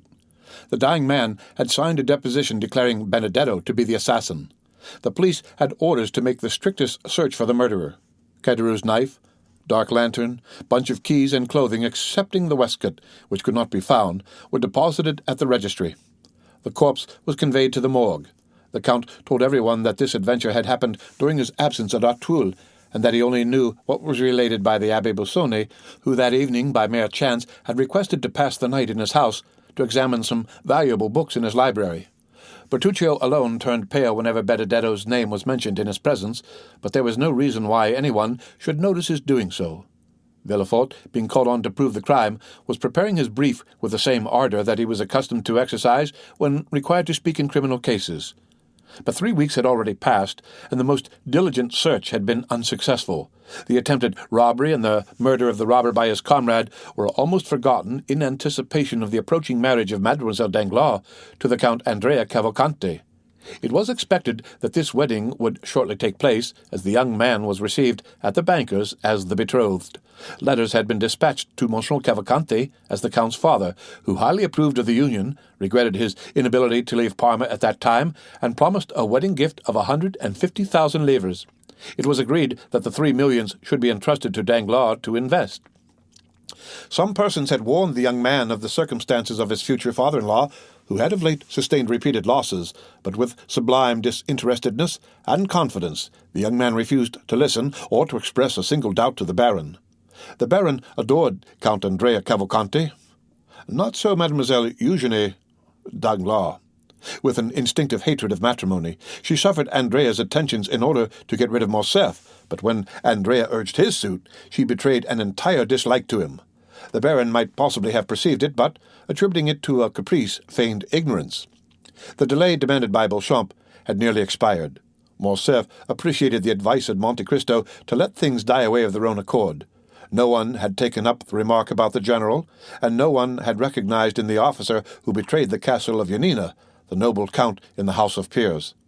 Albert, however, felt no less insulted. The few lines which had irritated him were certainly intended as an insult. Besides, the manner in which Beauchamp had closed the conference left a bitter recollection in his heart. He cherished the thought of the duel, hoping to conceal its true cause even from his seconds. Beauchamp had not been seen since the day he visited Albert, and those of whom the latter inquired always told him he was out on a journey which would detain him some days. Where he was, no one knew. One morning Albert was awakened by his valet de chambre, who announced Beauchamp. Albert rubbed his eyes, ordered his servant to introduce him into the small smoking room on the ground floor, dressed himself quickly, and went down. He found Beauchamp pacing the room. On perceiving him, Beauchamp stopped. "Your arrival here, without waiting my visit at your house today, looks well, sir," said Albert. "Tell me, may I shake hands with you, saying, Beauchamp, acknowledge you have injured me, and retain my friendship, or must I simply propose to you a choice of arms?" "Albert," said Beauchamp, with a look of sorrow which stupefied the young man, "let us first sit down and talk." "Rather, sir. Before we sit down, I must demand your answer." "Albert," said the journalist, "these are questions which it is difficult to answer. I will facilitate it by repeating the question. Will you or will you not retract?" "Morcerf, it is not enough to answer yes or no to questions which concern the honor, the social interest, and the life of such a man as Lieutenant General the Count of Morcerf, Peer of France. What must then be done?" "What I have done, Albert. I reason thus: money, time, and fatigue are nothing compared with the reputation and interests of a whole family. Probabilities will not suffice. Only facts will justify a deadly combat with a friend. If I strike with a sword, or discharge the contents of a pistol at a man with whom for 3 years I have been on terms of intimacy, I must at least know why I do so. I must meet him with a heart at ease, and that quiet conscience which a man needs when his own arm must save his life." "Well," said Morcerf impatiently, "what does all this mean?" "It means that I have just returned from Yanina." "From Yanina?" "Yes." "Impossible." "Here is my passport. Examine the visa. Geneva, Milan, Venice, Trieste, Delvino, Yanina. Will you believe the government of a republic, a kingdom, and an empire?" Albert cast his eyes on the passport, then raised them in astonishment to Beauchamp. "You have been to Yanina?" said he. "Albert, had you been a stranger, a foreigner, a simple lord like that Englishman who came to demand satisfaction 3 or 4 months since, and whom I killed to get rid of, I should not have taken this trouble. But I thought this mark of consideration due to you. I took a week to go, another to return, 4 days of quarantine, and 48 hours to stay there. That makes 3 weeks. I returned last night, and here I am." "What circumlocution! How long you are before you tell me what I most wish to know." "Because, in truth, Albert—" "You hesitate?" "Yes. I fear." "You fear to acknowledge that your correspondent has deceived you? Oh, no self-love, Beauchamp. Acknowledge it, Beauchamp. Your courage cannot be doubted." "Not so," murmured the journalist. "On the contrary." Albert turned frightfully pale. He endeavored to speak, but the words died on his lips. "My friend," said Beauchamp, in the most affectionate tone, "I should gladly make an apology, but alas!" "But what?" "The paragraph was correct, my friend." What? That French officer? Yes. Fernand? Yes. The traitor who surrendered the castle of the man in whose service he was? Pardon me, my friend. That man was your father. Albert advanced furiously towards Beauchamp, but the latter restrained him more by a mild look than by his extended hand. "Ah, friend," said he, "here is a proof of it." Albert opened the paper.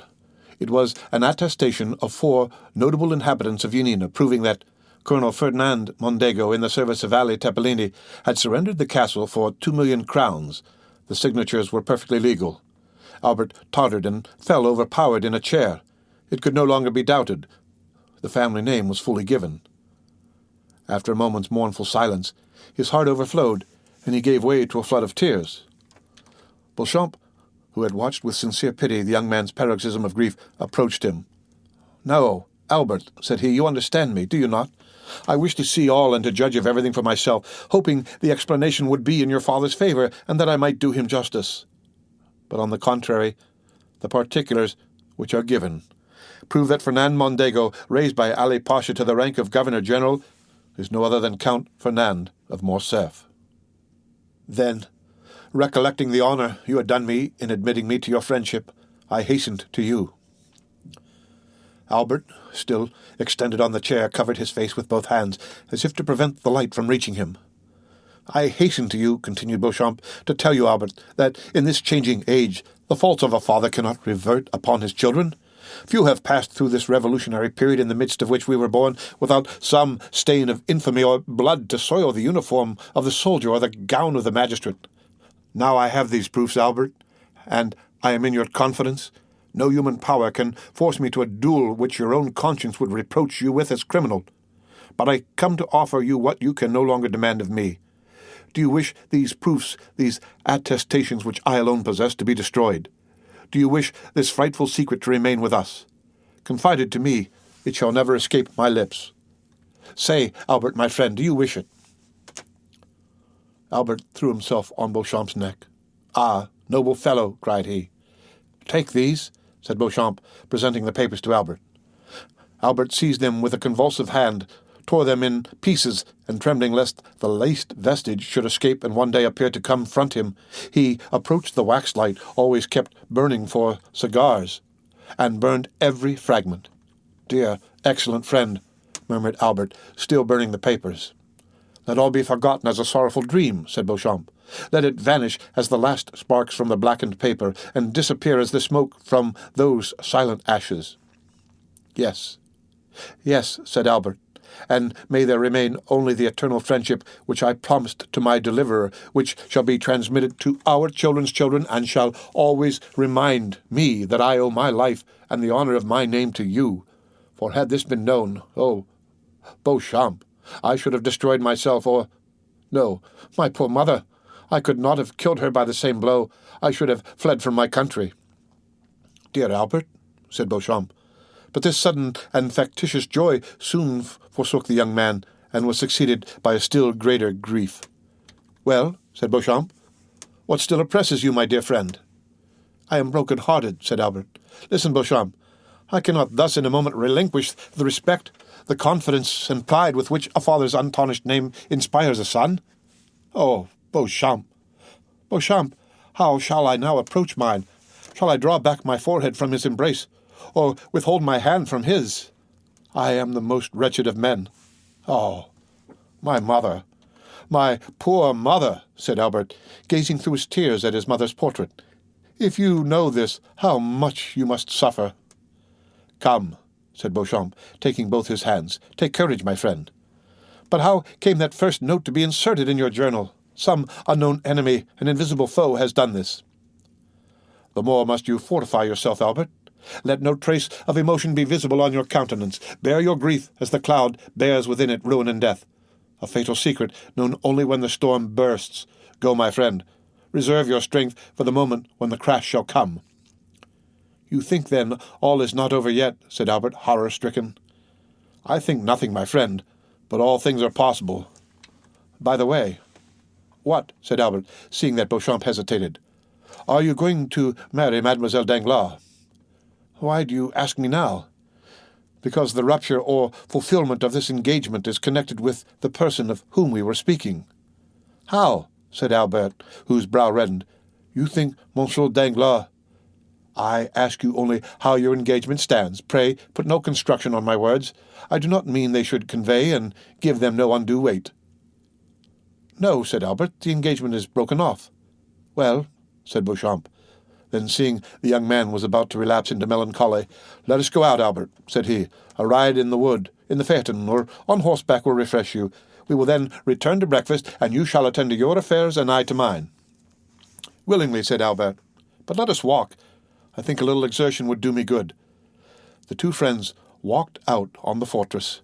When arrived at the Madeleine, "Since we are out," said Beauchamp, "let us call on Monsieur de Monte Cristo.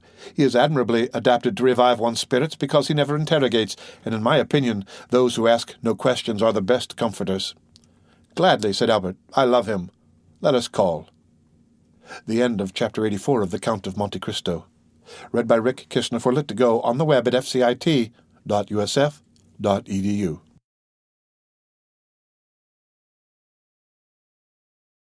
The Count of Monte Cristo by Alexandre Dumas. Chapter 85. The Journey.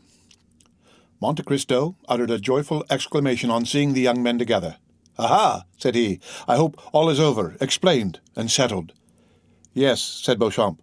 "The absurd reports have died away, and should they be renewed, I would be the first to oppose them, so let us speak no more of it." "Albert will tell you," replied the Count, "that I gave him the same advice." "Look," added he, "I am finishing the most execrable morning's work." "What is it?" said Albert.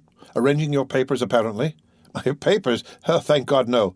My papers are all in capital order because I have none, but Monsieur Cavalcanti's." "Monsieur Cavalcanti's?" asked Beauchamp. "Yes. Do you not know that this is a young man whom the Count is introducing?" said Morcerf. "Let us not misunderstand each other," replied Monte Cristo. "I introduce no one, and certainly not Monsieur Cavalcanti." "And who," said Albert with a forced smile, "is to marry Mademoiselle Danglars instead of me, which grieves me cruelly." "What? Cavalcanti is going to marry Mademoiselle Danglars?" asked Beauchamp. "Certainly." "Do you come from the end of the world?" said Monte Cristo. "You, a journalist, the husband of renown? It is the talk of all Paris." "And you, Count, have made this match?" asked Beauchamp. "I? Silence, purveyor of gossip, do not spread that report. I make a match? No. You do not know me. I have done all in my power to oppose it." "Ah, I understand," said Beauchamp, "on our friend Albert's account." "On my account?" said the young man. "Oh, no. Indeed, the Count will do me the justice to assert that I have, on the contrary, always entreated him to break off my engagement, and happily it is ended. The Count pretends I have not him to thank. So be it. I will erect an altar Deo ignoto." "Listen," said Monte Cristo. "I have had little to do with it, for I am at variance both with the father-in-law and the young man. There is only Mademoiselle Eugenie, who appears but little charmed with the thoughts of matrimony, and who, seeing how little I was disposed to persuade her to renounce her dear liberty, retains any affection for me." "And you say this wedding is at hand?" "Oh, yes, in spite of all I could say. I do not know the young man. He is said to be of good family and rich, but I never trust to vague assertions. I have warned Monsieur Danglars of it till I am tired, but he is fascinated with his Lucchese. I have even informed him of a circumstance I consider very serious. The young man was either charmed by his nurse, stolen by gypsies, or lost by his tutor, I scarcely know which. But I do know his father lost sight of him for more than 10 years. What he did during those 10 years, God only knows. Well, all that was useless. They have commissioned me to write to the Major to demand papers, and here they are. I send them, but, like Pilate, washing my hands." "And what does Mademoiselle d'Armilly say to you for robbing her of her pupil?" "Oh, well, I don't know, but I understand that she is going to Italy. Madame Danglars asked me for letters of recommendation for the impresarii. I gave her a few lines for the director of the Valet Theatre, who is under some obligation to me, but what is the matter, Albert? You look dull. Are you, after all, unconsciously in love with Mademoiselle Eugenie?" "I am not aware of it," said Albert, smiling sorrowfully. Beauchamp turned to look at some paintings. "But," continued Monte Cristo, "you are not in your usual spirits." "I have a dreadful headache," said Albert. "Well, my dear Viscount," said Monte Cristo, "I have an infallible remedy to propose to you." "What is that?" asked the young man. "A change." "Indeed?" said Albert.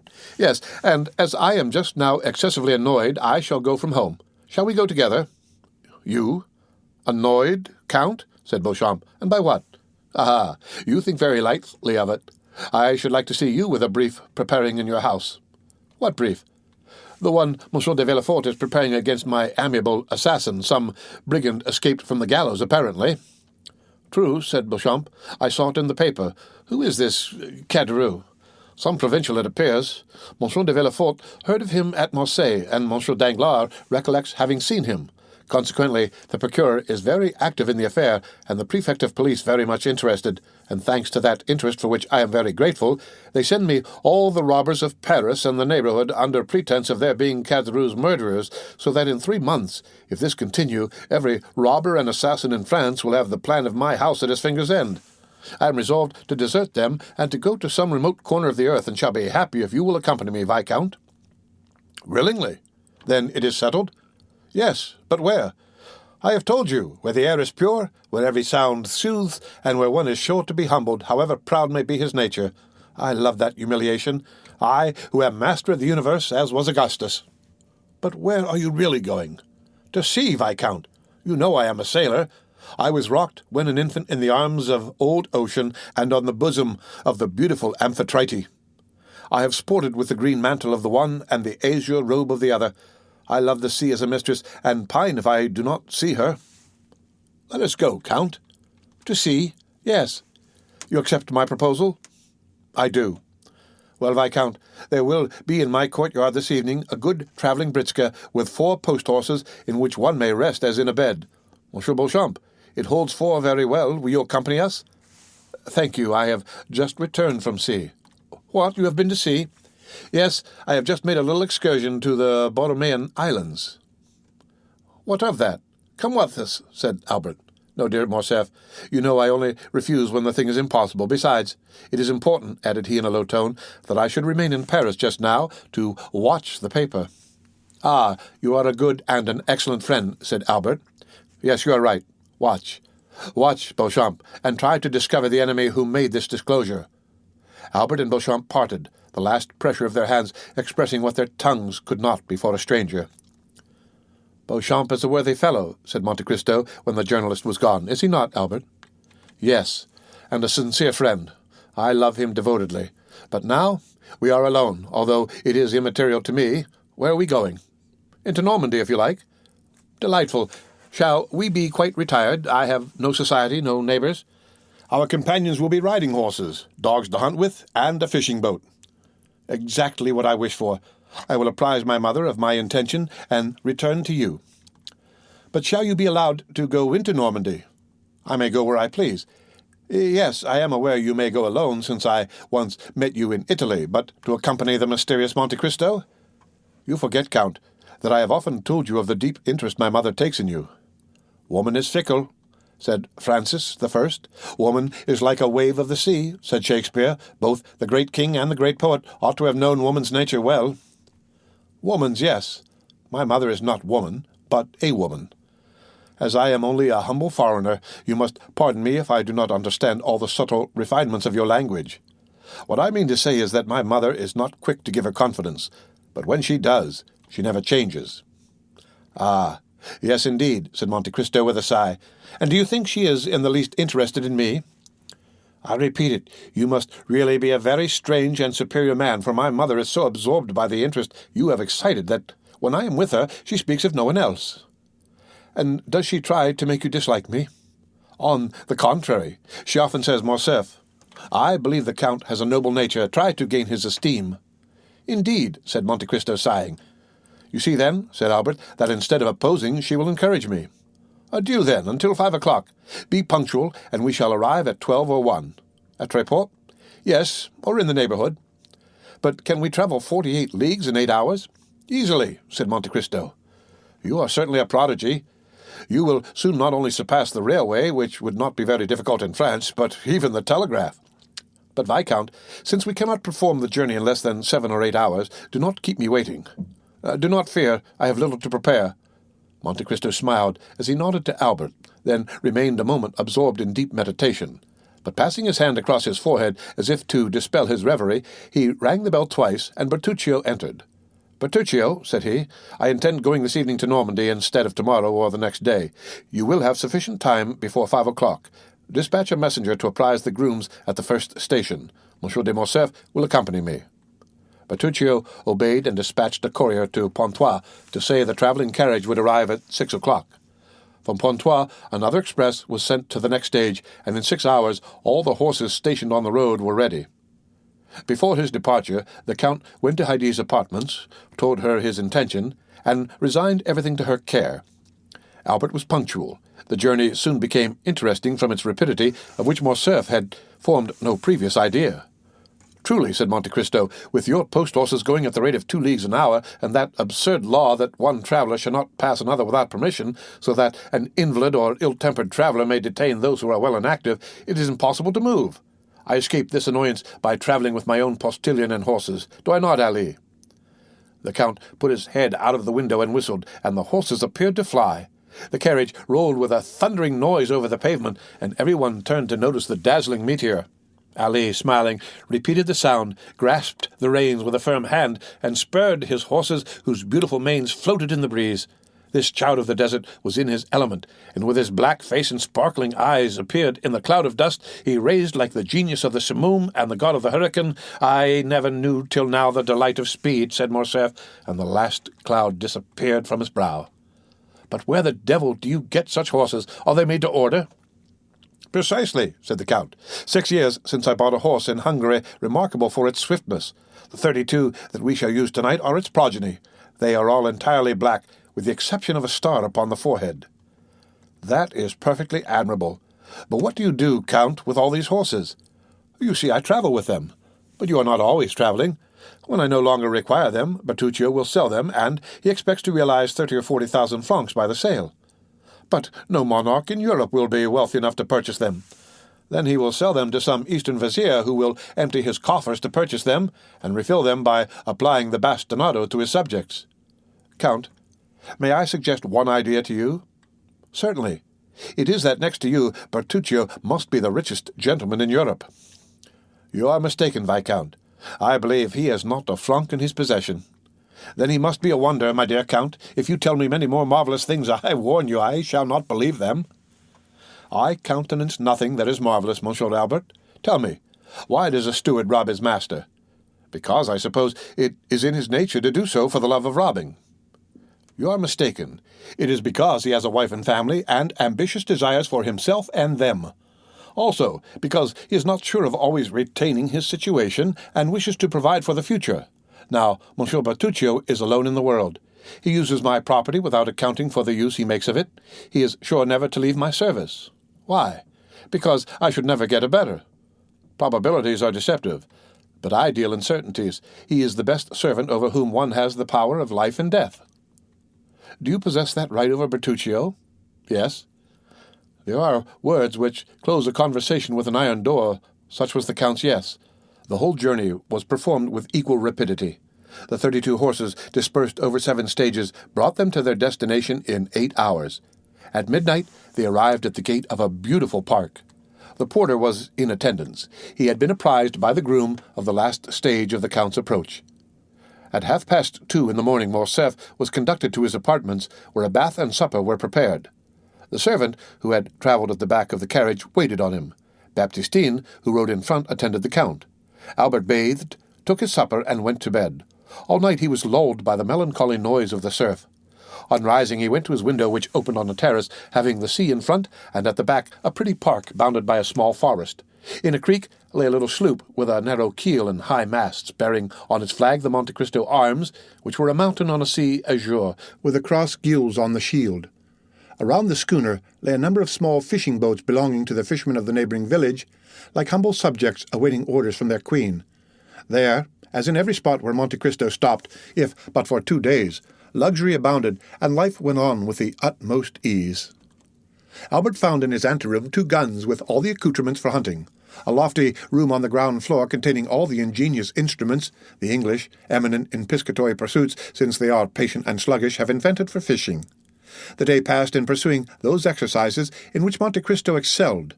They killed a dozen pheasants in the park, as many trout in the stream, dined in a summer house overlooking the ocean, and took tea in the library. Toward the evening of the third day, Albert, completely exhausted with the exercise which invigorated Monte Cristo, was sleeping in an armchair near the window while the Count was designing with his architect the plan of a conservatory in his house, when the sound of a horse at full speed on the high road made Albert look up. He was disagreeably surprised to see his own valet de chambre, whom he had not brought with him that he might not inconvenience Monte Cristo. "Florentin, here," cried he, starting up. "Is my mother ill?" And he hastened to the door. Monte Cristo watched, and saw him approach the valet, who drew a small sealed parcel from his pocket containing a newspaper and a letter. "From whom is this?" said he eagerly. "From Monsieur Beauchamp," replied Florentin. "Did he send you?" "Yes, sir. He sent for me to his house, gave me money for my journey, procured a horse, and made me promise not to stop till I had reached you. I have come in 15 hours. Albert opened the letter with fear, uttered a shriek on reading the first line, and seized the paper. His sight was dimmed, his legs sank under him, and he would have fallen had not Florentin supported him. "Poor young man," said Monte Cristo in a low voice. "It is then true that the sin of the father shall fall on the children to the 3rd and 4th generation." Meanwhile, Albert had revived and continued to read. He threw back his head, saying, "Florentin, is your horse fit to return immediately?" "It is a poor, lame post-horse." "In what state was the house when you left?" "All was quiet, but on returning from Monsieur Beauchamp's, I found Madame in tears. She had sent for me to know when you would return. I told her my orders from Monsieur Beauchamp. She first extended her arms to prevent me, but after a moment's reflection, 'Yes, go, Florentin,' said she, 'and may he come quickly.'" "Yes, my mother," said Albert. "I will return, and woe to the infamous wretch, but first of all I must get there." He went back to the room where he had left Monte Cristo. 5 minutes had sufficed to make a complete transformation in his appearance. His voice had become rough and hoarse. His face was furrowed with wrinkles, his eyes burned under the blue-veined lids, and he tottered like a drunken man. "Count," said he, "I thank you for your hospitality, which I would gladly have enjoyed longer, but I must return to Paris." "What has happened?" "A great misfortune, more important to me than life. Don't question me, I beg of you, but lend me a horse." "My stables are at your command, Viscount, but you will kill yourself by riding on horseback. Take a post-chaise or a carriage." "No, it would delay me, and I need the fatigue you warn me of. It will do me good." Albert reeled as if he had been shot, and fell on a chair near the door. Monte Cristo did not see this second manifestation of physical exhaustion. He was at the window calling, "Allez, a horse for Monsieur de Morcerf, quick, he is in a hurry." These words restored Albert. He darted from the room, followed by the Count. "Thank you," cried he, throwing himself on his horse. "Return as soon as you can, Florentin. Must I use any password to procure a horse?" "Only dismount, another will be immediately saddled." Albert hesitated a moment. "You may think my departure strange and foolish," said the young man. "You do not know how a paragraph in a newspaper may exasperate one. Read that," said he, "when I am gone, that you may not be witness of my anger." While the Count picked up the paper, he put spurs to his horse, which leaped in astonishment at such an unusual stimulus, and shot away with the rapidity of an arrow. The Count watched him with a feeling of compassion, and when he had completely disappeared, read as follows. "The French officer in the service of Ali Pasha of Yanina alluded to 3 weeks since in the Impartial, who not only surrendered the castle of Yanina, but sold his benefactor to the Turks, styled himself truly at that time Fernand, as our esteemed contemporary states. But he has since added to his Christian name a title of nobility and a family name. He now calls himself the Count of Morcerf, and ranks among the peers." Thus, the terrible secret which Beauchamp had so generously destroyed appeared again like an armed phantom, and another paper, deriving its information from some malicious source, had published 2 days after Albert's departure for Normandy the few lines which had rendered the unfortunate young man almost crazy. The end of Chapter 85 of The Count of Monte Cristo. Read by Rick Kirshner for Let to Go on the web at fcit.usf.edu.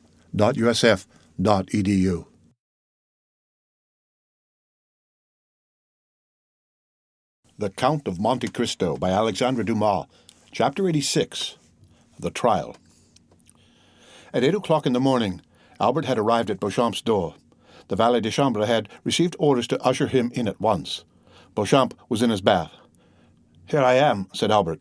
"Well, my poor friend," replied Beauchamp, "I expected you." I need not say I think you are too faithful and too kind to have spoken of that painful circumstance. Your having sent for me is another proof of your affection. So without losing time, tell me, have you the slightest idea whence this terrible blow proceeds? I think I have some clue. But first, tell me all the particulars of this shameful plot.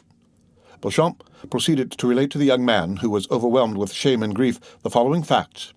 2 days previously, the article had appeared in another paper besides the Impartial, and, what was more serious, one that was well known as a government paper. Beauchamp was breakfasting when he read the paragraph. He sent immediately for a cabriolet and hastened to the publisher's office. Although professing diametrically opposite principles from those of the editor of the other paper, Beauchamp, as it sometimes, we may say often, happens, was his intimate friend. The editor was reading with apparent delight a leading article in the same paper on beet sugar, probably a composition of his own. "Ah, pardieu," said Beauchamp, "with the paper in your hand, my friend, I need not tell you the cause of my visit." "Are you interested in the sugar question?" asked the editor of the ministerial paper. "No," replied Beauchamp, "I have not considered the question. A totally different subject interests me." "What is it?" "The article relative to Morcerf." "Indeed. Is it not a curious affair?" "So curious that I think you are running a great risk of a prosecution for defamation of character." "Not at all. We have received with the information all the requisite proofs, and we are quite sure Monsieur de Morcerf will not raise his voice against us.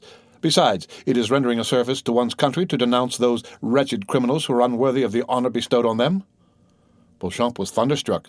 "Who, then, has so correctly informed you?" asked he, "for my paper, which gave the first information on the subject, has been obliged to stop for want of proof, and yet we are more interested than you in exposing Monsieur de Morcerf, as he is a peer of France, and we are of the opposition." "Oh, that is very simple. We have not sought to scandalize. This news was brought to us. A man arrived yesterday from Yanina, bringing a formidable array of documents, and when we hesitated to publish the accusatory article, he told us it should be inserted in some other paper." Beauchamp understood that nothing remained but to submit, and left the office to dispatch a courier to Morcerf. But he had been unable to send to Albert the following particulars, as the events had transpired after the messenger's departure. Namely, that the same day a great agitation was manifest in the House of Peers among the usually calm members of that dignified assembly. Every one had arrived almost before the usual hour, and was conversing on the melancholy event which was to attract the attention of the public towards one of their most illustrious colleagues. Some were perusing the article, others making comments and recalling circumstances which substantiated the charges still more. The Count of Morcerf was no favourite with his colleagues. Like all upstarts, he had had recourse to a great deal of haughtiness to maintain his position. The true nobility laughed at him, the talented repelled him, and the honourable instinctively despised him. He was, in fact, in the unhappy position of the victim marked for sacrifice. The finger of God once pointed at him, every one was prepared to raise the hue and cry. The Count of Morcerf alone was ignorant of the news. He did not take in the paper containing the defamatory article, and had passed the morning in writing letters and in trying a horse. He arrived at his usual hour with a proud look and insolent demeanour. He alighted, passed through the corridors, and entered the house without observing the hesitation of the doorkeepers or the coolness of his colleagues. Business had already been going on for half an hour when he entered. Every one held the accusing paper, but, as usual, no one liked to take upon himself the responsibility of the attack. At length, an honourable peer, Morcerf's acknowledged enemy, ascended the tribune with that solemnity which announced that the expected moment had arrived. There was an impressive silence. Morcerf alone knew not why such profound attention was given to an orator who was not always listened to with so much complacency. The Count did not notice the introduction, in which the speaker announced that his communication would be of that vital importance that it demanded the undivided attention of the House. But at the mention of Yanina and Colonel Fernand, he turned so frightfully pale that every member shuddered and fixed his eyes upon him.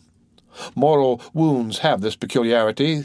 They may be hidden, but they never close. Always painful, always ready to bleed when touched, they remain fresh and open in the heart. The article having been read during the painful hush that followed, a universal shudder pervaded the assembly, and immediately the closest attention was given to the orator as he resumed his remarks. He stated his scruples and the difficulties of the case. It was the honour of Monsieur de Morcerf, and that of the whole house. He proposed to defend by provoking a debate on personal questions which are always such painful themes of discussion. He concluded by calling for an investigation which might dispose of the calumnious report before it had time to spread, and restore Monsieur de Morcerf to the position he had long held in public opinion. Morcerf was so completely overwhelmed by this great and unexpected calamity that he could scarcely stammer a few words as he looked around on the assembly. This timidity, which might proceed from the astonishment of innocence as well as the shame of guilt, conciliated some in his favour, for men who are truly generous are always ready to be compassionate when the misfortune of their enemy surpasses the limits of their hatred. The President put it to the vote, and it was decided that the investigation should take place. The Count was asked what time he required to prepare his defence. Morcerf's courage had revived when he found himself alive after this horrible blow. "My lords," answered he, "it is not by time I could repel the attack made on me by enemies unknown to me, and doubtless hidden in obscurity. It is immediately, and by a thunderbolt, that I must repel the flash of lightning which for a moment startled me. Oh, that I could, instead of taking up this defence, shed my last drop of blood, to prove to my noble colleagues that I am their equal in worth." These words made a favourable impression on behalf of the accused. "I demand, then, that the examination shall take place as soon as possible, and I will furnish the House with all necessary information." "What day do you fix?" asked the President. "Today. I am at your service," replied the Count. The President rang the bell. "Does the House approve that the examination should take place today?" "Yes," was the unanimous answer. A committee of 12 members was chosen to examine the proofs brought forward by Morcerf. The investigation would begin at 8 o'clock that evening in the committee room, and if postponement were necessary, the proceedings would be resumed each evening at the same hour. Morcerf asked leave to retire. He had to collect the documents he had long been preparing against this storm which his sagacity had foreseen. Albert listened, trembling now with hope, then with anger, and then again with shame, for from Beauchamp's confidence he knew his father was guilty, and he asked himself how, since he was guilty, he could prove his innocence. Beauchamp hesitated to continue his narrative. "What next?" asked Albert. "What next? My friend, you impose a painful task on me. Must you know all?" "Absolutely, and rather from your lips than another's." "Muster up all your courage, then, for never have you required it more." Albert passed his hand over his forehead, as if to try his strength as a man who is preparing to defend his life proves his shield and bends his sword. He thought himself strong enough, for he mistook fever for energy. "Go on," said he. "The evening arrived. All Paris was in expectation. Many said your father had only to show himself to crush the charge against him. Many others said he would not appear, while some asserted that they had seen him start for Brussels, and others went to the police office to inquire if he had taken out a passport. I used all my influence with one of the committee, a young peer of my acquaintance, to get admission to one of the galleries. He called for me at 7 o'clock, and before anyone had arrived, asked one of the doorkeepers to place me in a box. I was concealed by a column and might witness the whole of the terrible scene which was about to take place. At 8 o'clock all were in their places, and Monsieur de Morcerf entered at the last stroke. He held some papers in his hand. His countenance was calm, and his step firm, and he was dressed with great care in his military uniform, which was buttoned completely up to the chin. His presence produced a good effect. The committee was made up of liberals, several of whom came forward to shake hands with him. Albert felt his heart bursting at these particulars, but gratitude mingled with his sorrow. He would gladly have embraced those who had given his father this proof of esteem at a moment when his honour was so powerfully attacked. At this moment, one of the doorkeepers brought in a letter for the President. "You are at liberty to speak, Monsieur de Morcerf," said the President, as he unsealed the letter, and the Count began his defence. "I assure you, Albert, in a most eloquent and skilful manner." He produced documents proving that the Vizier of Yanina had, up to the last moment, honoured him with his entire confidence, since he had interested him with a negotiation of life and death with the Emperor. He produced the ring, his mark of authority with which Ali Pasha generally sealed his letters, and which the latter had given him that he might, on his return at any hour of the day or night, gain access to the presence, even in the harem. Unfortunately, the negotiation failed, and when he returned to defend his benefactor, he was dead. "But," said the Count, "so great was Ali Pasha's confidence that on his deathbed he resigned his favourite mistress and her daughter to my care." Albert started on hearing these words. The history of Heidi recurred to him, and he remembered what she had said of that message, and the ring, and the manner in which she had been sold and made a slave. "And what effect did this discourse produce?" anxiously inquired Albert. I acknowledge it affected me, and indeed all the committee also, said Beauchamp. Meanwhile the president carelessly opened the letter which had been brought to him, but the first lines aroused his attention. He read them again, and fixing his eyes on Monsieur de Morcerf, "Count," said he, "you have said that the vizier of Yanina confided his wife and daughter to your care?" "Yes, sir," replied Morcerf, "but in that, like all the rest, misfortune pursued me. On my return, Vasiliki and her daughter Haydée had disappeared." "Did you know them?" "My intimacy with the Pasha and his unlimited confidence had gained me an introduction to them, and I had seen them about 20 times. "Have you any idea what became of them?" "Yes, sir. I heard they had fallen victims to their sorrow, and perhaps to their poverty. I was not rich. My life was in constant danger. I could not seek them, to my great regret." The president frowned imperceptibly. "Gentlemen," said he, "you have heard the Comte de Morcerf's defence. Can you, sir, produce any witnesses to the truth of what you have asserted?" "Alas, no, monsieur," replied the count. "All those who surrounded the vizier or who knew me at his court are either dead or gone away. I know not where. I believe that I alone of all my countrymen survived that dreadful war. I have only the letters of Ale Tepelini, which I have placed before you, the ring, a token of his goodwill, which is here, and lastly, the most convincing proof I can offer after an anonymous attack, and that is the absence of any witness against my veracity and the purity of my military life." A murmur of approbation ran through the assembly, and at this moment Albert had nothing more transpired. Your father's cause had been gained. It only remained to put it to the vote, when the president resumed. "Gentlemen, and you, monsieur, you will not be displeased, I presume, to listen to one who calls himself a very important witness, and who has just presented himself. He is doubtless come to prove the perfect innocence of our colleague. Here is a letter I have just received on the subject. Shall it be read, or shall it be passed over? And shall we take no notice of this incident?" Monsieur de Morcerf turned pale, and clinched his hands on the papers he held. The committee decided to hear the letter. The count was thoughtful and silent.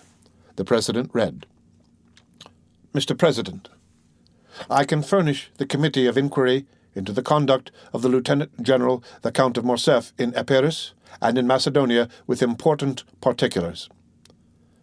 The president paused, and the count turned pale. The president looked at his auditors. "Proceed," was heard on all sides. The president resumed. "I was on the spot at the death of Ali Pasha. I was present during his last moments. I know what is become of Vasiliki and Haydée. I am at the command of the committee, and even claim the honor of being heard. I shall be in the lobby when this note is delivered to you." "And who is this witness, or rather this enemy?" asked the count in a tone in which there was a visible alteration. "We shall know, sir," replied the president. "Is the committee willing to hear this witness?" "Yes, yes," they all said at once. The doorkeeper was called. "Is there anyone in the lobby?" said the president. "Yes, sir." "Who is it?" "A woman, accompanied by a servant." Everyone looked at his neighbor. "Bring her in." "Bring her in," said the president. 5 minutes after the doorkeeper again appeared, all eyes were fixed on the door, and I, said Beauchamp, shared the general expectation and anxiety. Behind the doorkeeper walked a woman enveloped in a large veil, which completely concealed her. It was evident from her figure and the perfumes she had about her that she was young and fastidious in her tastes, but that was all. The president requested her to throw aside her veil, and it was then seen that she was dressed in the Grecian costume and was remarkably beautiful. "Ah," said Albert, "it was she." "Who?" "Haydée." "Who told you that?" "Alas, I guess it. But go on, Beauchamp. You see, I am calm and strong, and yet we must be drawing near the disclosure." Monsieur de Morcerf, continued Beauchamp, looked at this woman with surprise and terror. Her lips were about to pass his sentence of life or death. To the committee the adventure was so extraordinary and curious that the interest they had felt for the Count's safety became now quite a secondary matter. The president himself advanced to place a seat for the young lady, but she declined availing herself of it. As for the Count, he had fallen on his chair, and it was evident that his legs refused to support him. "Madame," said the president, "you have engaged to furnish the committee with some important particulars respecting the affair at Yanina, and you have stated that you were an eye-witness of the event." "I was indeed," said the stranger, with a tone of sweet melancholy, and with the sonorous voice peculiar to the East. "But allow me to say that you must have been very young then." "I was 4 years old, but as those events deeply concerned me, not a single detail has escaped my memory." "In what manner could these events concern you, and who are you that they should have made so deep an impression on you?" "On them depended my father's life," replied she. "I am Haydée, the daughter of Ali Tepelini, Pasha of Yanina, and of Vasiliki, his beloved wife." The blush of mingled pride and modesty which suddenly suffused the cheeks of the young woman, the brilliancy of her eye, and her highly important communication produced an indescribable effect on the assembly. As for the Count, he could not have been more overwhelmed if a thunderbolt had fallen at his feet and opened an immense gulf before him. "Madame," replied the President, bowing with profound respect, "allow me to ask one question. It shall be the last. Can you prove the authenticity of what you have now stated?" "I can, sir," said Haydée, drawing from under her veil a satin satchel highly perfumed. "For here is the register of my birth, signed by my father and his principal officers, and that of my baptism, my father having consented to my being brought up in my mother's faith. This latter has been sealed by the Grand Primate of Macedonia and Epirus, and lastly, and perhaps the most important, the record of the sale of my person and that of my mother to the Armenian merchant El Kobier by the French officer, who in his infamous bargain with the Porte had reserved as his part of the booty the wife and daughter of his benefactor, whom he sold for the sum of 400,000 francs. A greenish pallor spread over the Count's cheeks, and his eyes became bloodshot at these terrible imputations, which were listened to by the assembly with ominous silence.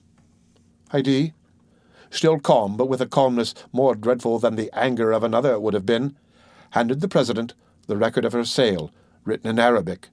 It had been supposed some of the papers might be in the Arabian, Romaic, or Turkish language, and the interpreter of the house was in attendance.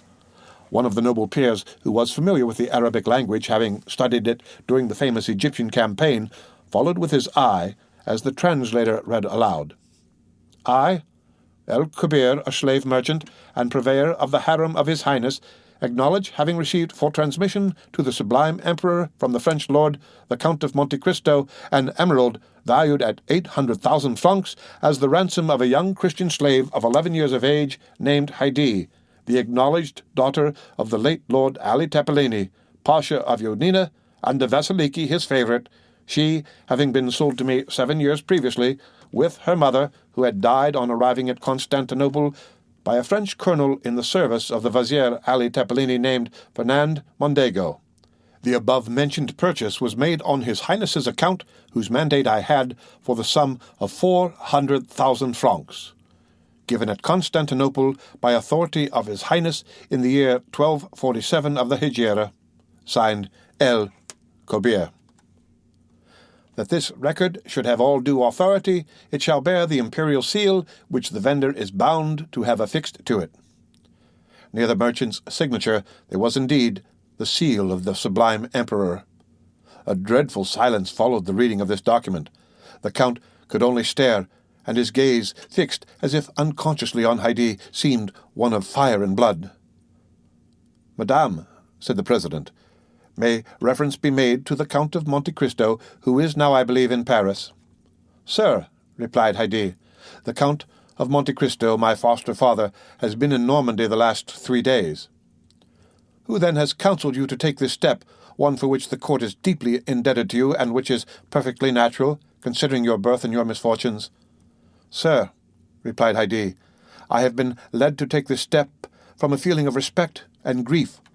Although a Christian, may God forgive me, I have always sought to revenge my illustrious father.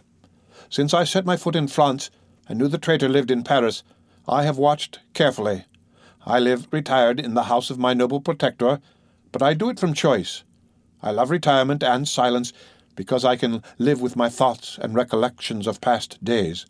but the Count of Monte Cristo surrounds me with every paternal care, and I am ignorant of nothing which passes in the world.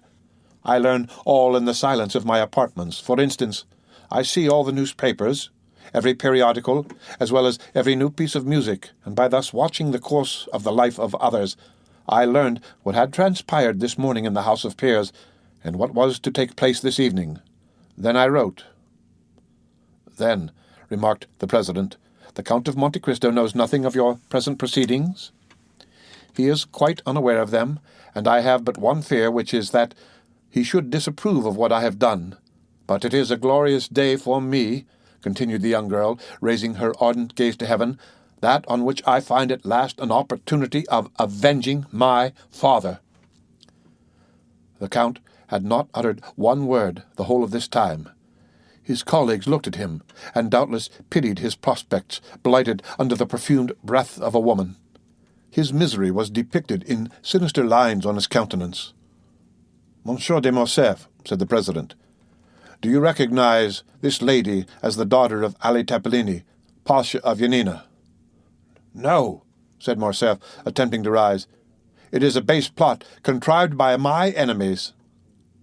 Haydée, whose eyes had been fixed on the door as if expecting someone, turned hastily, and seeing the Count standing, shrieked. "You do not know me?" said she. "Well, I fortunately recognize you. You are Fernand Mondego, the French officer who led the troops of my noble father. It is you who surrendered the castle of Yanina. It is you who, sent by him to Constantinople to treat with the Emperor for the life or death of your benefactor, brought back a false mandate granting full pardon. It is you who, with that mandate, obtained the Pasha's ring which gave you authority over Selim the firekeeper. It is you who stabbed Selim. It is you who sold us, my mother and me, to the merchant El Kabir. Assassin! Assassin! Assassin! You have still on your brow your master's blood. Look, gentlemen all." These words had been pronounced with such enthusiasm and evident truth that every eye was fixed on the Count's forehead, and he himself passed his hand across it, as if he felt Ali's blood still lingering there. "You positively recognize Monsieur de Morcerf as the officer Fernand Mondego?" "Indeed I do," cried Haydée. "Oh, my mother, it was you who said you were free.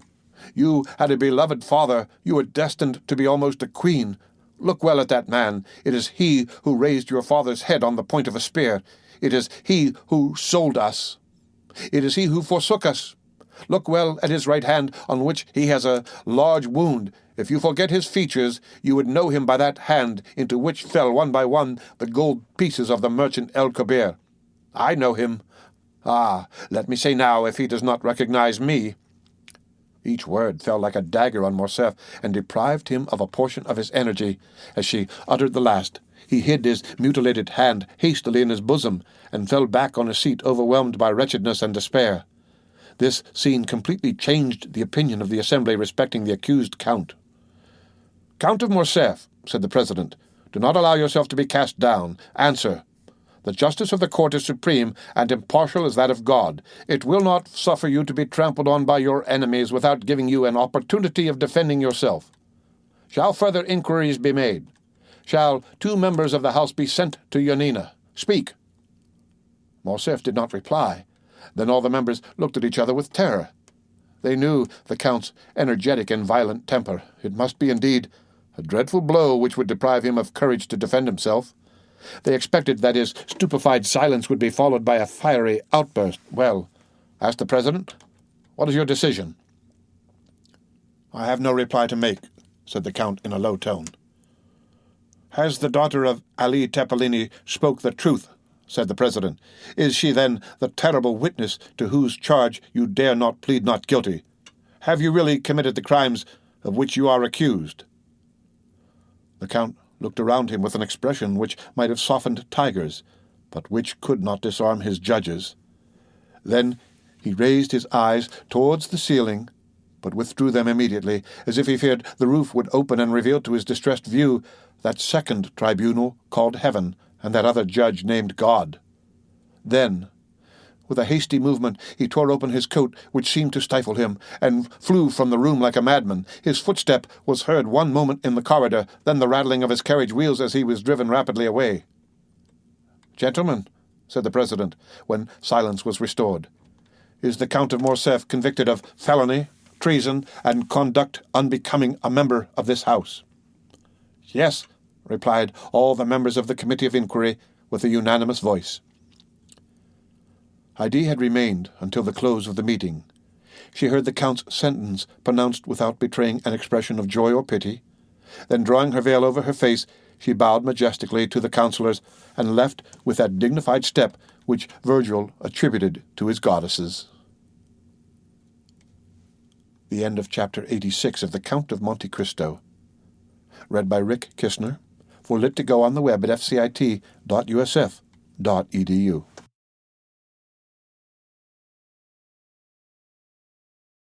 The Count of Monte Cristo by Alexandre Dumas. Chapter 87, The Challenge. "Then," continued Beauchamp, "I took advantage of the silence and the darkness to leave the house without being seen. The usher who had introduced me was waiting for me at the door, and he conducted me through the corridors to a private entrance opening into the Rue des Vaugirard. I left with mingled feelings of sorrow and delight. Excuse me, Albert, sorrow on your account, and delight with that noble girl thus pursuing paternal vengeance. Yes, Albert, from whatever source the blow may have proceeded, it may be from an enemy, but that enemy is only the agent of Providence." Albert held his head between his hands. He raised his face, red with shame, and bathed in tears, and seizing Beauchamp's arm, "My friend," said he, "my life is ended. I cannot calmly say with you Providence has struck the blow, but I must discover who pursues me with this hatred, and when I have found him, I shall kill him, or he will kill me. I rely on your friendship to assist me, Beauchamp, if contempt has not banished it from your heart."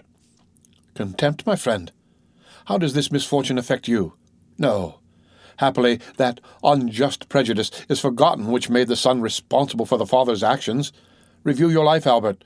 Although it is only just beginning, did a lovely summer's day ever dawn with greater purity than has marked the commencement of your career? No, Albert, take my advice. You are young and rich. Leave Paris. All is soon forgotten in this great Babylon of excitement and changing tastes. You will return after 3 or 4 years with a Russian princess for a bride, and no one will think more of what happened yesterday than if it had occurred 16 years ago. Thank you, my dear Beauchamp. Thank you for the excellent feeling which prompts your advice. But it cannot be. I have told you my wish, or rather my determination. You understand that, interested as I am in this affair, I cannot see it in the same light as you do. What appears to you to emanate from a celestial source seems to me to proceed from one far less pure. Providence appears to me to have no share in this affair, and happily so, for instead of the invisible, impalpable agent of celestial rewards and punishments, I shall find one both palpable and visible, on whom I shall revenge myself, I assure you, for all I have suffered during the last month. Now I repeat, Beauchamp, I wish to return to human and material existence, and if you are still the friend you profess to be, help me to discover the hand that struck the blow." "Be it so," said Beauchamp. "If you must have me descend to earth, I submit, and if you will seek your enemy, I will assist you, and I will engage to find him, my honor being almost as deeply interested as yours." "Well, then, you understand, Beauchamp, that we begin our search immediately. Each moment's delay is an eternity for me. The calumniator is not yet punished, and he may hope that he will not be, but on my honor, if he thinks so, he deceives himself." "Well, listen, Morcerf. Beauchamp, I see you know something already. You will restore me to life. I do not say there is any truth in what I am going to tell you, but it is at least a ray of light in a dark night. By following it, we may perhaps discover something more certain. Tell me. Satisfy my impatience. Well, I will tell you what I did not like to mention on my return from Yanina." "Say on." "I went, of course, to the chief banker of the town to make inquiries. At the first word, before I had even mentioned your father's name, 'Ah,' said he, 'I guess what brings you here.' 'How and why?' 'Because a fortnight since I was questioned on the same subject.' 'By whom?' 'By a Paris banker, my correspondent, whose name is Danglars.' 'He?' cried Albert. 'Yes, it is indeed he who has so long pursued my father with jealous hatred. He, the man who would be popular, cannot forgive the Count of Morcerf for being created a peer, and this marriage broken off without a reason being assigned. Yes, it is all from the same cause. Make inquiries, Albert, but do not be angry without reason. Make inquiries, and if it be true— "Oh, yes, if it be true," cried the young man, "he shall pay me all I have suffered. Beware, Morcerf, he is already an old man. I will respect his age as he has respected the honor of my family. If my father had offended him, why did he not attack him personally? Oh, no, he was afraid to encounter him face to face." "I do not condemn you, Albert. I only restrain you. Act prudently." "Oh, do not fear. Beside, you will accompany me. Beauchamp, solemn transactions should be sanctioned by a witness. Before this day closes, if Monsieur Danglars is guilty, he shall cease to live, or I shall die. Pardieu, Beauchamp, mine shall be a splendid funeral." "When such resolutions are made, Albert, they should be promptly executed. Do you wish to go to Monsieur Danglars? Let us go immediately." They sent for a cabriolet. On entering the banker's mansion, they perceived the phaeton and servant of Monsieur Cavalcanti. "Ah, parbleu, that's good," said Albert with a gloomy tone. "If Monsieur Danglars will not fight with me, I will kill his son-in-law." "Cavalcanti will certainly fight." The servant announced the young man, but the banker, recollecting what had transpired the day before, did not wish him admitted. It was, however, too late. Albert had followed the footman, and, hearing the order given, forced the door open, and, followed by Beauchamp, found himself in the banker's study. "Sir," cried the latter, "am I no longer at liberty to receive whom I choose in my house?" "You appear to forget yourself sadly." "No, sir," said Albert coldly. "There are circumstances in which one cannot, except through cowardice. I offer you that refuge. Refuse to admit certain persons at least." "What is your errand, then, with me, sir?" "I mean," said Albert, drawing near, and without apparently noticing Cavalcanti, who stood with his back towards the fireplace, "I mean to propose a meeting in some retired corner where no one will interrupt us for 10 minutes. That will be sufficient. Where two men having met, one of them will remain on the ground." Danglars turned pale. Cavalcanti moved a step forward, and Albert turned towards him. "And you too," said he. "Come if you like, monsieur. You have a claim, being almost one of the family, and I will give as many rendezvous of that kind as I can find persons willing to accept them." Cavalcanti looked at Danglars with a stupefied air, and the latter, making an effort, arose and stepped between the two young men. Albert's attack on Andrea had placed him on a different footing, and he hoped this visit had another cause than that he had at first supposed.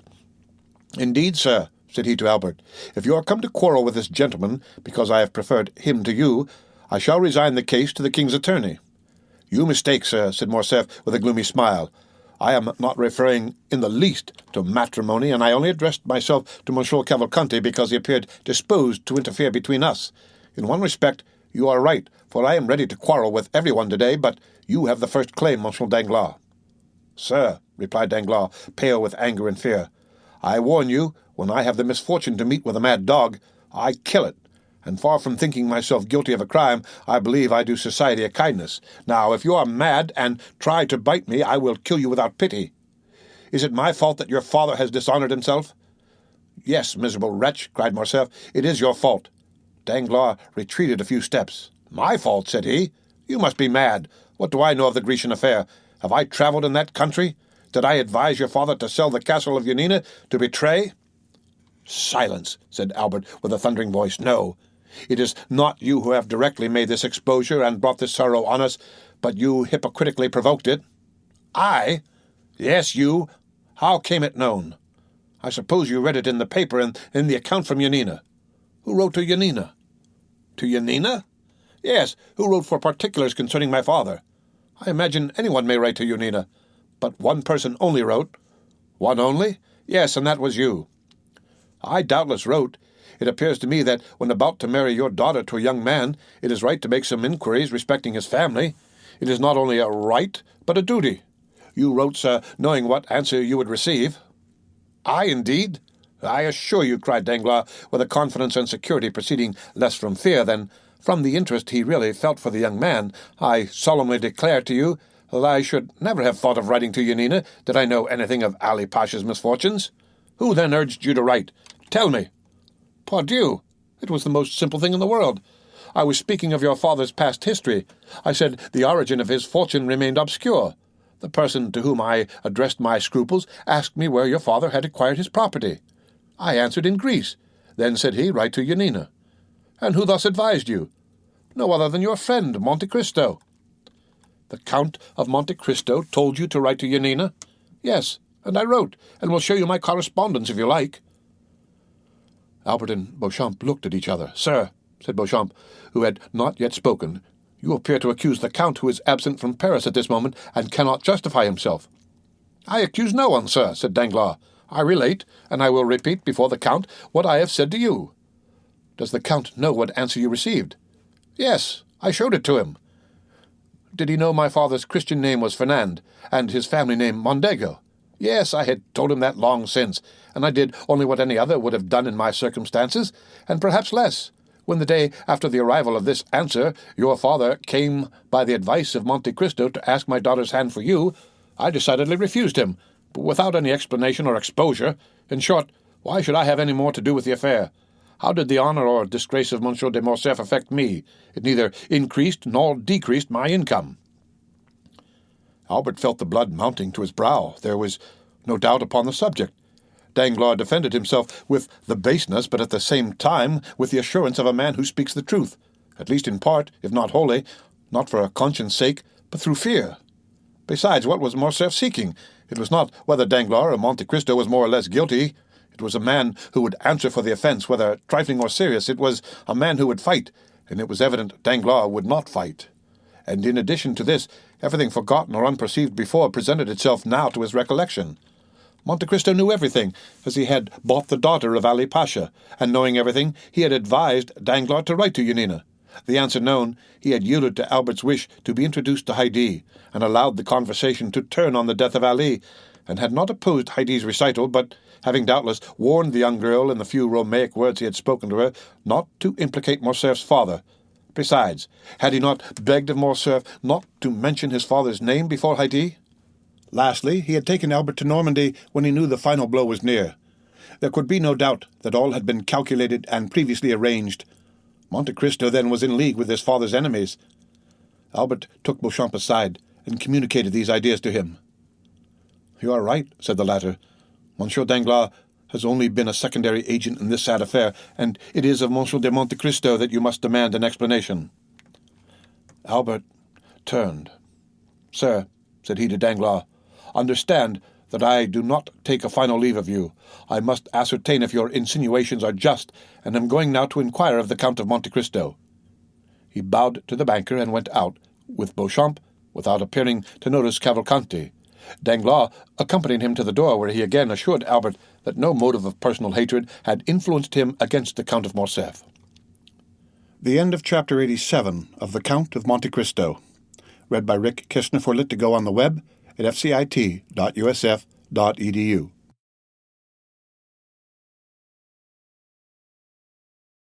The Count of Monte Cristo by Alexandre Dumas. Chapter 88. The Insult. At the banker's door, Beauchamp stopped Morcerf. Listen, said he. Just now I told you it was of Monsieur de Monte Cristo you must demand an explanation. Yes, and we are going to his house. Reflect, Morcerf, one moment before you go. On what shall I reflect? On the importance of the step you are taking. Is it more serious than going to Monsieur Danglars? Yes. Monsieur Danglars is a money-lover, and those who love money, you know, think too much of what they risk to be easily induced to fight a duel. The other is, on the contrary to all appearance, a true nobleman, but do you not fear to find him a bully? I only fear one thing, namely, to find a man who will not fight. Do not be alarmed, said Beauchamp. He will meet you. My only fear is that he will be too strong for you. My friend, said Morcerf, with a sweet smile, that is what I wish. The happiest thing that could occur to me would be to die in my father's stead. That would save us all. Your mother would die of grief. My poor mother, said Albert, passing his hand across his eyes. I know she would, but better so than die of shame. Are you quite decided, Albert? Yes, let us go. But do you think we shall find the Count at home? He intended returning some hours after me, and doubtless he is now at home. They ordered the driver to take them to number 30 Champs-Élysées. Beauchamp wished to go in alone, but Albert observed that as this was an unusual circumstance, he might be allowed to deviate from the usual etiquette in affairs of honour. The cause which the young man espoused was one so sacred that Beauchamp had only to comply with all his wishes. He yielded and contented himself with following Morcerf.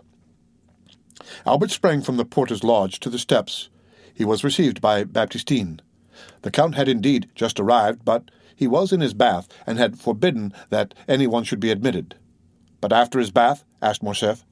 "My master will go to dinner, and after dinner he will sleep an hour. Then he is going to the opera."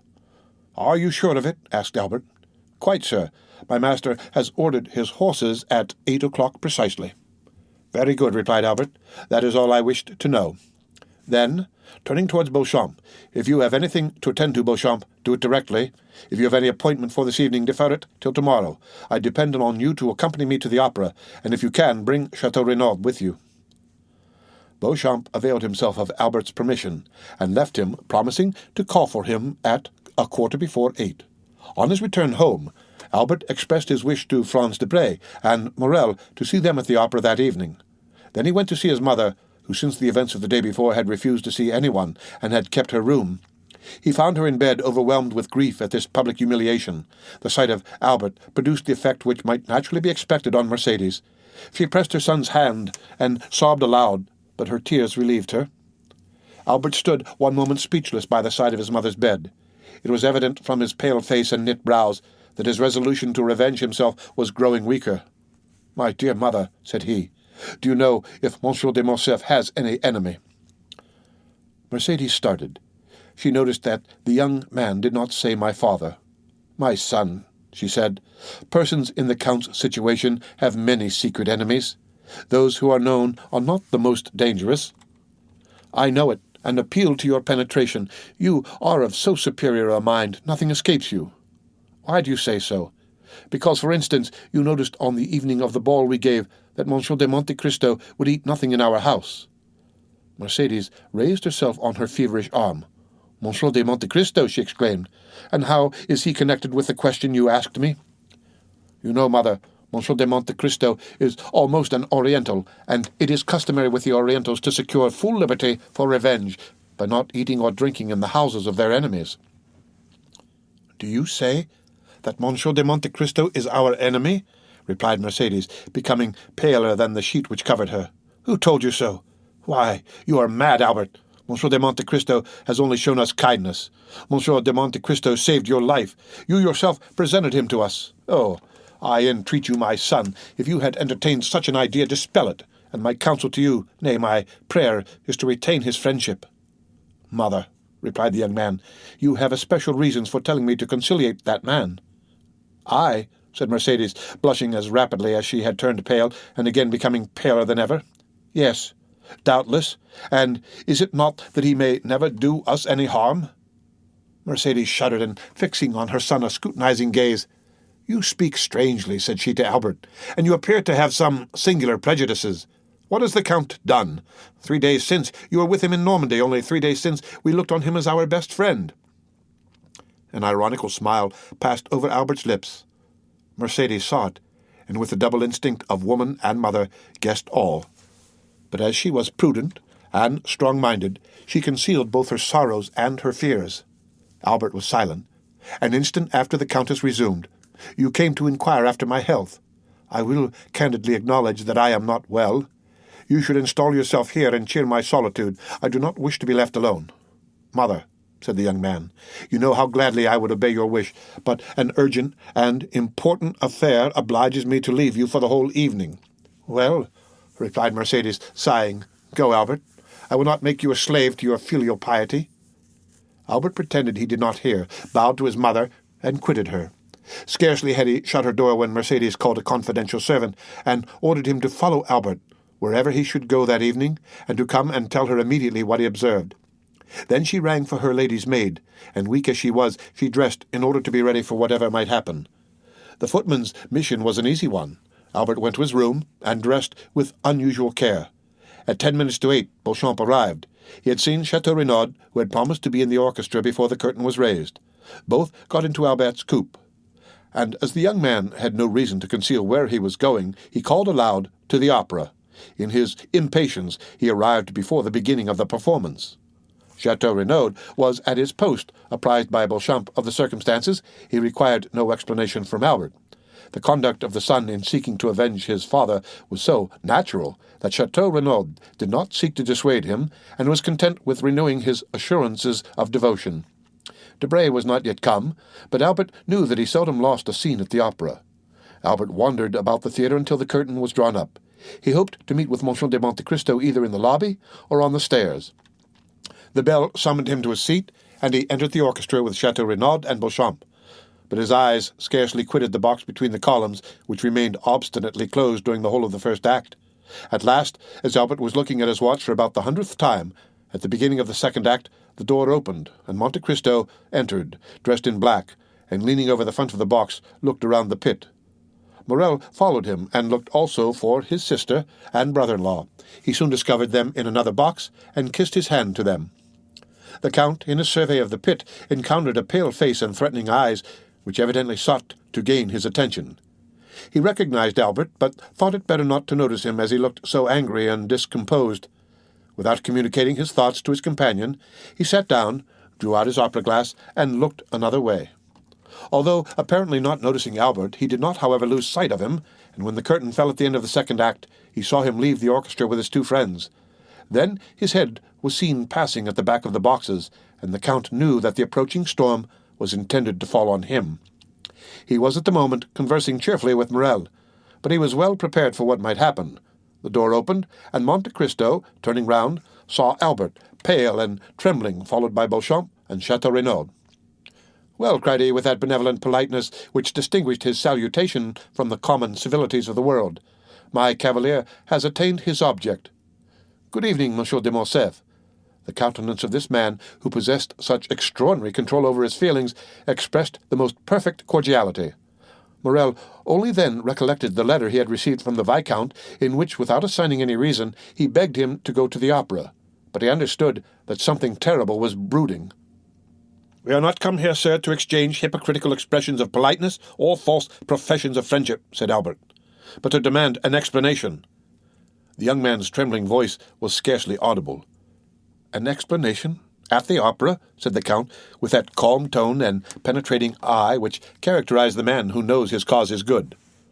"Little acquainted as I am with the habits of Parisians, I should not have thought this the place for such a demand." "Still, if people will shut themselves up," said Albert, "and cannot be seen because they are bathing, dining, or asleep, we must avail ourselves of the opportunity whenever they are to be seen." "I am not difficult of access, sir, for yesterday, if my memory does not deceive me, you were at my house." "Yesterday I was at your house, sir," said the young man, "because then I knew not who you were." In pronouncing these words, Albert had raised his voice so as to be heard by those in the adjoining boxes and in the lobby. Thus the attention of many was attracted by this altercation. "Where are you come from, sir? You do not appear to be in the possession of your senses." "Provided I understand your perfidy, sir, and succeed in making you understand that I will be revenged, I shall be reasonable enough," said Albert furiously. "I do not understand you, sir," replied Monte Cristo, "and if I did, your tone is too high. I am at home here, and I alone have a right to raise my voice above another's. Leave the box, sir." Monte Cristo pointed towards the door with the most commanding dignity. "Ah, I shall know how to make you leave your home," replied Albert, clasping in his convulsed grasp the glove which Monte Cristo did not lose sight of. "Well, well," said Monte Cristo quietly, "I see you wish to quarrel with me, but I would give you one piece of advice which you will do well to keep in mind. It is in poor taste to make a display of a challenge. Display is not becoming to everyone, Monsieur de Morcerf." At this name, a murmur of astonishment passed around the group of spectators of this scene. They had talked of no one but Morcerf the whole day. Albert understood the allusion in a moment, and was about to throw his glove at the Count, when Morrel seized his hand, while Beauchamp and Chateau Renaud, fearing the scene would surpass the limits of a challenge, held him back. But Monte Cristo, without rising, and leaning forward in his chair, merely stretched out his arm, and, taking the damp, crushed glove from the clenched hand of the young man, "Sir," said he in a solemn tone, "I consider your glove thrown, and will return it to you wrapped around a bullet. Now leave me, or I will summon my servants to throw you out at the door." Wild, almost unconscious and with eyes inflamed, Albert stepped back, and Morrel closed the door. Monte Cristo took up his glass again as if nothing had happened. His face was like marble, and his heart was like bronze. Morrel whispered, "What have you done to him?" "I? Nothing. At least, personally," said Monte Cristo. "But there must be some cause for this strange scene. The Count of Morcerf's adventure exasperates the young man. Have you anything to do with it? It was through Haydée that the chamber was informed of his father's treason." "Indeed," said Morrel. "I had been told, but would not credit it, that the Grecian slave I had seen you with here in this very box was the daughter of Ali Pasha." "It is true, nevertheless." "Then," said Morrel, "I understand it all, and this scene was premeditated." "How so?" "Yes, Albert wrote to request me to come to the opera, doubtless that I might be a witness to the insult he meant to offer you." "Probably," said Monte Cristo, with his imperturbable tranquillity. "But what shall you do with him?" "With whom?" "With Albert." "What shall I do with Albert? As certainly, Maximilian, as I now press your hand, I shall kill him before 10 o'clock tomorrow morning." Morrel, in his turn, took Monte Cristo's hand in both of his, and he shuddered to feel how cold and steady it was. "Ah, Count," said he, "his father loves him so much." "Do not speak to me of that," said Monte Cristo, with the first movement of anger he had betrayed. "I will make him suffer." Morrel, amazed, let fall Monte Cristo's hand. "Count, Count," said he. "Dear Maximilian," interrupted the Count, "listen how adorably Dupré is singing that line. 'Oh, Mathilde, idole de mon ami.' I was the first to discover Dupré at Naples, and the first to applaud him. Bravo, bravo!" Morrel saw it was useless to say more, and refrained.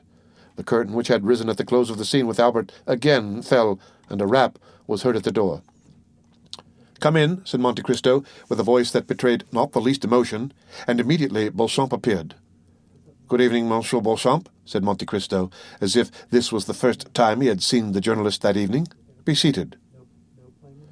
Beauchamp bowed, and sitting down, "Sir," said he, "I just now accompanied Monsieur de Morcerf, as you saw." "And that means," replied Monte Cristo, laughing, "that you had probably just dined together. I am happy to see, Monsieur Beauchamp, that you are more sober than he was." "Sir," said Monsieur Beauchamp, "Albert was wrong, I acknowledge, to betray so much anger, and I come on my own account to apologize for him. And having done so entirely on my own account, be it understood, I would add that I believe you too gentlemanly to refuse giving him some explanation concerning your connection with Yanina. Then I will add 2 words about the young Greek girl." Monte Cristo motioned him to be silent. "Come," said he, laughing, "there are all my hopes about to be destroyed." "How so?" asked Beauchamp. "Doubtless you wish to make me appear a very eccentric character. I am, in your opinion, a Lara, a Manfred, a Lord Ruthven. Then, just as I am arriving at the climax, you defeat your own end, and seek to make an ordinary man of me. You bring me down to your own level and demand explanations. Indeed, Monsieur Beauchamp, it is quite laughable." "Yet," replied Beauchamp haughtily, "there are occasions when probity commands—" "Monsieur Beauchamp," interposed this strange man, "the Count of Monte Cristo bows to none but the Count of Monte Cristo himself. Say no more, I entreat you. I do what I please, Monsieur Beauchamp, and it is always well done." "Sir," replied the young man, "honest men are not to be paid with such coin. I require honorable guarantees." "I am, sir, a living guarantee," replied Monte Cristo, motionless, but with a threatening look. "We have both blood in our veins which we wish to shed. That is our mutual guarantee. Tell the Viscount so, and that tomorrow, before 10 o'clock, I shall see what color his is." "Then I have only to make arrangements for the duel," said Beauchamp. "It is quite immaterial to me," said Monte Cristo, "and it was very unnecessary to disturb me at the opera for such a trifle. In France, people fight with the sword or pistol, in the colonies with the carbine, in Arabia with the dagger. Tell your client that, although I am the insulted party, in order to carry out my eccentricity, I leave him the choice of arms, and will accept, without discussion, without dispute, anything, even combat by drawing lots, which is always stupid, but with me different from other people, as I am sure to gain." "Sure to gain?" repeated Beauchamp, looking with amazement at the Count. "Certainly," said Monte Cristo, slightly shrugging his shoulders. "Otherwise I would not fight with Monsieur de Morcerf. I shall kill him. I cannot help it. Only by a single line this evening at my house, let me know the arms and the hour. I do not like to be kept waiting." "Pistols, then, at 8 o'clock, in the Bois de Vincennes," said Beauchamp, quite disconcerted, not knowing if he was dealing with an arrogant braggadocio or a supernatural being. "Very well, sir," said Monte Cristo. "Now all that is settled. Do let me see the performance, and tell your friend Albert not to come any more this evening. He will hurt himself with all his ill-chosen barbarisms. Let him go home and go to sleep."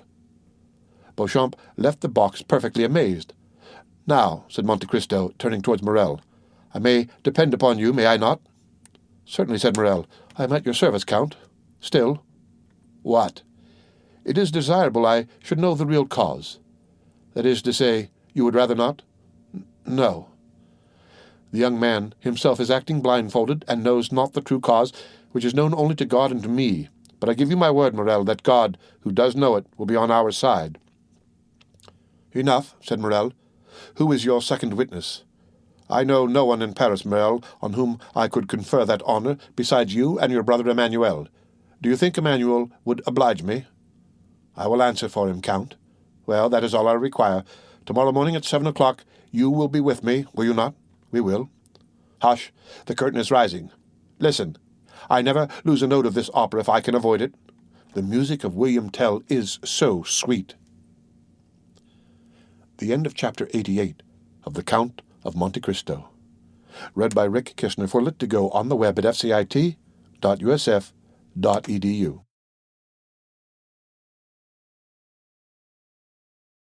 The Count of Monte Cristo by Alexandre Dumas. Chapter 89. A Nocturnal Interview. Monte Cristo waited, according to his usual custom, until Dupré had sung his famous Suivez-moi. Then he rose and went out. Morrel took leave of him at the door, renewing his promise to be with him the next morning at 7 o'clock, and to bring Emmanuel. Then he stepped into his coupe, calm and smiling, and was at home in 5 minutes. No one who knew the Count could mistake his expression when, on entering, he said, "Ali, bring me my pistols with the ivory cross." Ali brought the box to his master, who examined the weapons with a solicitude very natural to a man who is about to entrust his life to a little powder and shot. These were pistols of an especial pattern, which Monte Cristo had had made for target practice in his own room. A cap was sufficient to drive out the bullet, and from the adjoining room no one would have suspected that the Count was, as sportsmen would say, keeping his hand in. He was just taking one up and looking for the point to aim at on a little iron plate, which served him as a target, when his study door opened and Baptistine entered. Before he had spoken a word, the Count saw in the next room a veiled woman, who had followed closely after Baptistine, and now, seeing the Count with a pistol in his hand and swords on the table, rushed in. Baptistine looked at his master, who made a sign to him, and he went out, closing the door after him. "Who are you, madam?" said the Count to the veiled woman. The stranger cast one look around her to be certain that they were quite alone. Then, bending as if she would have knelt, and joining her hands, she said with an accent of despair, "Edmond, you will not kill my son?" The Count retreated a step, uttered a slight exclamation, and let fall the pistol he held. "What name did you pronounce then, Madame de Morcerf?" said he. "Yours," cried she, throwing back her veil. "Yours, which I alone perhaps have not forgotten. Edmond, it is not Madame de Morcerf who has come to you, it is Mercédès." "Mercédès is dead, madame," said Monte Cristo. "I know no one now of that name." "Mercédès lives, sir, and she remembers, for she alone recognized you when she saw you, and even before she saw you, by your voice, Edmond, by the simple sound of your voice. And from that moment she has followed your steps, watched you, feared you, and she needs not to inquire what hand has dealt the blow which now strikes Monsieur de Morcerf." "Fernand, do you mean?" replied Monte Cristo with bitter irony. "Since we are recalling names, let us remember them all." Monte Cristo had pronounced the name of Fernand with such an expression of hatred that Mercédès felt a thrill of horror run through every vein. "You see, Edmond, I am not mistaken, and have cause to say, spare my son." "And who told you, madame, that I have any hostile intentions against your son?" "No one, in truth. But a mother has twofold sight. I guessed all. I followed him this evening to the opera, and concealed in a parquet box have seen all." "If you have seen all, madam, you know that the son of Fernand has publicly insulted me," said Monte Cristo with awful calmness. "Oh, for pity's sake! You have seen that he would have thrown his glove in my face if Morel, one of my friends, had not stopped him. Listen to me. My son has also guessed who you are. He attributes his father's misfortunes to you. Madam, you are mistaken. They are not misfortunes.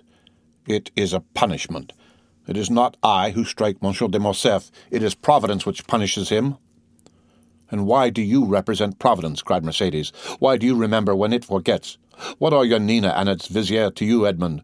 What injury has Fernand Mondego done to you in betraying Ali Tepelini?" "Ah, madam," replied Monte Cristo, "all this is an affair between the French captain and the daughter of Vasiliki. It does not concern me. You are right.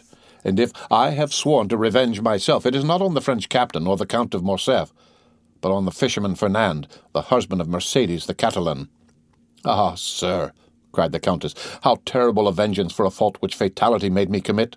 For I am the only culprit, Edmond, and if you owe revenge to anyone, it is to me, who had not fortitude to bear your absence and my solitude." "But," exclaimed Monte Cristo, "why was I absent, and why were you alone?" "Because you had been arrested, Edmond, and were a prisoner." "And why was I arrested? Why was I a prisoner?" "I do not know," said Mercédès. "You do not, madam, at least I hope not, but I will tell you. I was arrested and became a prisoner because, under the arbor of La Reserve, the day before I was to marry you, a man named Danglars wrote this letter which the fisherman Fernand himself posted." Monte Cristo went to a secretary, opened a drawer by a spring from which he took a paper which had lost its original color, and the ink of which had become of a rusty hue. This he placed in the hands of Mercédès. It was Danglars' letter to the king's attorney, which the Count of Monte Cristo, disguised as a clerk from the house of Thomson and French, had taken from the file against Edmond Dantès on the day he had paid the 200,000 francs to Monsieur de Beauville. Mercédès read with terror the following lines: "The king's attorney is informed by a friend to the throne and religion that one Edmond Dantès, second in command on board the Pharaon, this day arrived from Smyrna, after having touched at Naples and Portofao, is the bearer of a letter from Murat to the usurper, and of another letter from the usurper to the Bonapartist club in Paris. Ample corroboration of this statement may be obtained by arresting the above-mentioned Edmond Dantès, who either carries the letter for Paris about with him, or has it at his father's abode. Should it not be found in possession of either father or son, then it will assuredly be discovered in the cabin belonging to the said Dantès on board the Pharaon." "How dreadful!" said Mercédès, passing her hand across her brow, moist with perspiration. "And that letter?" "I bought it for 200,000 francs, madame," said Monte Cristo, "but that is a trifle, since it enables me to justify myself to you." "And the result of that letter?" "You well know, madame, was my arrest, but you do not know how long that arrest lasted. You do not know that I remained for 14 years within a quarter of a league of you in a dungeon in the Château d'Elf. You do not know that every day of those 14 years I renewed the vow of vengeance which I had made the first day, and yet I was not aware that you had married Fernand, my calumniator, and that my father had died of hunger." "Can it be?" cried Mercédès, shuddering.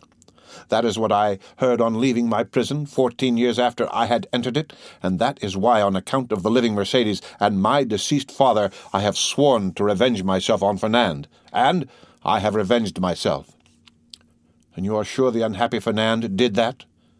"I am satisfied, madame, that he did what I have told you. Besides, that is not much more odious than that a Frenchman by adoption should pass over to the English, that a Spaniard by birth should have fought against the Spaniards, that a stipendiary of Ali should have betrayed and murdered Ali. Compared with such things, what is the letter you have just read? A lover's deception, which the woman who has married that man ought certainly to forgive, but not so the lover who was to have married her. Where the French did not avenge themselves on the traitor, the Spaniards did not shoot the traitor. Ali in his tomb left the traitor unpunished, but I, betrayed, sacrificed, buried, have risen from my tomb by the grace of God to punish that man. He sends me for that purpose, and here I am." The poor woman's head and arms fell. Her legs bent under her, and she fell on her knees. "Forgive, Edmond. Forgive for my sake, who love you still." The dignity of the wife checked the fervor of the lover and the mother. Her forehead almost touched the carpet when the Count sprang forward and raised her. Then, seated on a chair, she looked at the manly countenance of Monte Cristo, on which grief and hatred still impressed a threatening expression. "Not crush that accursed race?" murmured he. "Abandon my purpose at the moment of its accomplishment? Impossible, madame, impossible." "Edmund," said the poor mother, who tried every means, "when I call you Edmund, why do you not call me Mercedes?" "Mercedes," repeated Monte Cristo. "Mercedes. Well, yes, you are right. That name has still its charms, and this is the first time for a long period that I have pronounced it so distinctly. Oh, Mercedes, I have uttered your name with the sigh of melancholy, with the groan of sorrow, with the last effort of despair. I have uttered it when frozen with cold, crouched on the straw in my dungeon. I have uttered it consumed with heat, rolling on the stone floor of my prison. Mercedes, I must revenge myself, for I suffered 14 years. 14 years I wept, I cursed. Now I tell you, Mercedes, I must revenge myself." The Count, fearing to yield to the entreaties of her he had so ardently loved, called his sufferings to the assistance of his hatred. "Revenge yourself, then, Edmund," cried the poor mother, "but let your vengeance fall on the culprits, on him, on me, but not on my son." "It is written in the good book," said Monte Cristo, "that the sins of the fathers shall fall upon their children to the 3rd and 4th generation. Since God himself dictated those words to his prophet, why should I seek to make myself better than God?" "Edmund," continued Mercedes, with her arms extended towards the Count, "since I first knew you, I have adored your name, have respected your memory. Edmund, my friend, do not compel me to tarnish that noble and pure image reflected incessantly on the mirror of my heart. Edmund, if you knew all the prayers I have addressed to God for you while I thought you were living, and since I have thought you must be dead, yes, dead. Alas, I imagined your dead body buried at the foot of some gloomy tower, or cast to the bottom of a pit by hateful jailers, and I wept. What could I do for you, Edmund, besides pray and weep? Listen. For 10 years I dreamed each night the same dream. I had been told that you had endeavored to escape, that you had taken the place of another prisoner, that you had slipped into the winding sheet of a dead body, that you had been thrown alive from the top of the Chateau d'Elf, and that the cry you uttered as you dashed upon the rocks first revealed to your jailers that they were your murderers. Well, Edmund, I swear to you by the head of that son for whom I entreat your pity, Edmund, for 10 years I saw every night every detail of that frightful tragedy, and for 10 years I heard every night the cry which awoke me, shuddering and cold. And I, too, Edmund, oh, believe me, guilty as I was, oh, yes, I, too, have suffered much." "Have you known what it is to have your father starved to death in your absence?" cried Monte Cristo, thrusting his hands into his hair. "Have you seen the woman you loved giving her hand to your rival while you were perishing at the bottom of a dungeon?" "No," interrupted Mercedes, "but I have seen him who I loved on the point of murdering my son." Mercedes uttered these words with such deep anguish, with an accent of such intense despair, that Monte Cristo could not restrain a sob. The lion was daunted. The avenger was conquered. "What do you ask of me?" said he. "Your son's life? Well, he shall live." Mercedes uttered a cry which made the tears start from Monte Cristo's eyes. But these tears disappeared almost instantaneously, for doubtless God had sent some angel to collect them. Far more precious were they in his eyes than the richest pearls of Guzerat and Ophir. "Oh," said she, seizing the Count's hand and raising it to her lips, "oh, thank you, Edmund. Now you are exactly what I dreamt you were, the man I always loved. Oh, now I may say so." "So much the better," replied Monte Cristo, "as that poor Edmund will not have long to be loved by you. Death is about to return to the tomb, the phantom to retire in darkness." "What do you say, Edmund?" "I say, since you command me, Mercedes, I must die." "Die? And why so? Who talks of dying? Whence have you these ideas of death?" "You do not suppose that, publicly outraged in the face of a whole theatre, in the presence of your friends and those of your son, challenged by a boy who will glory in my forgiveness as if it were a victory, You do not suppose that I can for one moment wish to live? What I most loved after you, Mercedes, was myself, my dignity, and that strength which rendered me superior to other men. That strength was my life. With one word you have crushed it, and I die. But the duel will not take place, Edmund, since you forgive. It will take place, said Monte Cristo, in a most solemn tone. But instead of your son's blood to stain the ground, mine will flow. Mercedes shrieked and sprang towards Monte Cristo.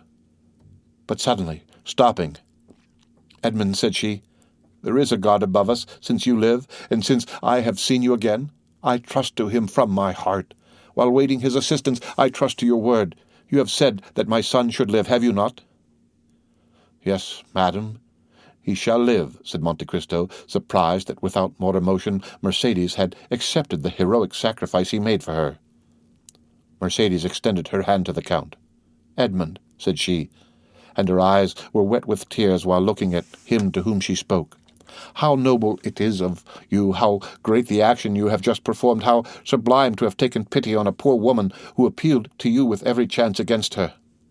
Alas, I am grown old with grief more than with years, and cannot now remind my Edmund by a smile or by a look of that Mercedes whom he once spent so many hours in contemplating. Oh, believe me, Edmund, as I told you, I, too, have suffered much. I repeat, it is melancholy to pass one's life without having one joy to recall, without preserving a single hope. But that proves that all is not yet over. No, it is not finished. I feel it by what remains in my heart. Oh, I repeat it, Edmund. What you have just done is beautiful. It is grand. It is sublime. Do you say so now, Mercedes? Then what would you say if you knew the extent of the sacrifice I make to you? Suppose that the Supreme Being, after having created the world and fertilized chaos, had paused in the work to spare an angel the tears that might one day flow for mortal sins from her immortal eyes. Suppose that when everything was in readiness and the moment had come for God to look upon his work and see that it was good, suppose he had snuffed out the sun and tossed the world back into eternal night. Then, even then, Mercedes, you could not imagine what I lose in sacrificing my life at this moment. Mercedes looked at the Count in a way which expressed at the same time her astonishment, her admiration, and her gratitude. Monte Cristo pressed his forehead on his burning hands as if his brain could no longer bear alone the weight of its thoughts. Edmund, said Mercedes, I have but one word more to say to you. The Count smiled bitterly. Edmund, continued she, you will see that if my face is pale, if my eyes are dull, if my beauty is gone, if Mercedes, in short, no longer resembles her former self in her features, you will see that her heart is still the same. Adieu, then, Edmund. I have nothing more to ask of heaven. I have seen you again, and have found you as noble and as great as formerly you were. Adieu, Edmund. Adieu. And thank you. But the Count did not answer.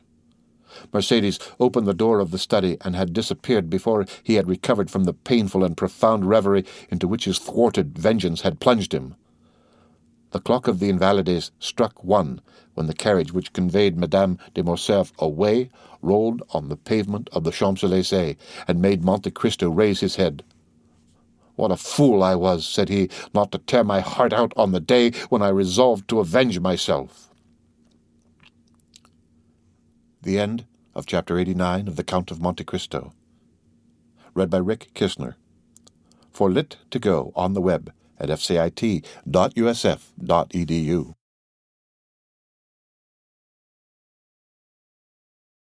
The Count of Monte Cristo by Alexandre Dumas. Chapter 90. The Meeting. After Mercedes had left Monte Cristo, he fell into profound gloom. Around him, and within him, the flight of thought seemed to have stopped. His energetic mind slumbered, as the body does after extreme fatigue. "What?" said he to himself, while the lamp and the wax lights were nearly burnt out, and the servants were waiting impatiently in the anteroom. "What? This edifice which I have been so long preparing, which I have reared with so much care and toil, is to be crushed by a single touch, a word, a breath? Yes, This self of whom I thought so much, of whom I was so proud, who had appeared so worthless in the dungeons of the Chateau d'Elf, and whom I had succeeded in making so great, will be but a lump of clay tomorrow. Alas! It is not the death of the body I regret, for it is not the destruction of the vital principle, the repose to which everything is tending, to which every unhappy being aspires. Is not this the repose of matter after which I so long sighed, and which I was seeking to attain by the painful process of starvation when Faria appeared in my dungeon? What is death for me? One step farther into rest, two, perhaps, into silence. No, it is not existence, then, that I regret, but the ruin of projects so slowly carried out, so laboriously framed. Providence is now opposed to them, when I most thought it would be propitious. It is not God's will that they should be accomplished. This burden, almost as heavy as a world, which I had raised and I had thought to bear to the end, was too great for my strength, and I was compelled to lay it down in the middle of my career. Oh, shall I, then, again become a fatalist, whom 14 years of despair and 10 of hope had rendered a believer in Providence? And all this because my heart, which I thought dead, was only sleeping? Because it has awakened and has begun to beat again? Because I have yielded to the pain of the emotion excited in my breast by a woman's voice? Yet, continued the Count, becoming each moment more absorbed in the anticipation of the dreadful sacrifice for the morrow which Mercedes had accepted, yet it is impossible that so noble-minded a woman should thus, through selfishness, consent to my death when I am in the prime of life and strength. It is impossible that she can carry to such a point maternal love, or rather delirium. There are virtues which become crimes by exaggeration. No, she must have conceived some pathetic scene. She will come and throw herself between us, and what would be sublime here will there appear ridiculous. The blush of pride mounted to the Count's forehead as this thought passed through his mind. "Ridiculous," repeated he, "and the ridicule will fall on me. I ridiculous? No, I would rather die." By thus exaggerating to his own mind the anticipated ill fortune of the next day, to which he had condemned himself by promising Mercedes to spare her son, the Count at last exclaimed, "Folly! Folly, folly, to carry generosity so far as to put myself up as a mark for that young man to aim at. He will never believe that my death was suicide, and yet it is important for the honor of my memory. And this surely is not vanity, but a justifiable pride. It is important the world should know that I have consented by my free will to stop my arm, already raised to strike, and that, with the arm which has been so powerful against others, I have struck myself. It must be. It shall be." Seizing a pen, he drew a paper from a secret drawer in his desk, and wrote at the bottom of the document, which was no other than his will, made since his arrival in Paris, a sort of codicil, clearly explaining the nature of his death. "I do this, O my God," said he, with his eyes raised to heaven, "as much for thy honor as for mine. I have during 10 years considered myself the agent of thy vengeance, and other wretches like Morcerf, Danglars, Villefort, even Morcerf himself, must not imagine that chance has freed them from their enemy. Let them know, on the contrary, that their punishment, which had been decreed by Providence, is only delayed by my present determination, and although they escape it in this world, it awaits them in another, and that they are only exchanging time for eternity." While he was thus agitated by gloomy uncertainties, wretched waking dreams of grief, the first rays of morning pierced his windows, and shone upon the pale blue paper on which he had just inscribed his justification of Providence. It was just 5 o'clock in the morning, when a slight noise like a stifled sigh reached his ear. He turned his head, looked around him, and saw no one, but the sound was repeated distinctly enough to convince him of its reality. He arose, and quietly opening the door of the drawing-room, saw Haydée, who had fallen on a chair with her arms hanging down and her beautiful head thrown back.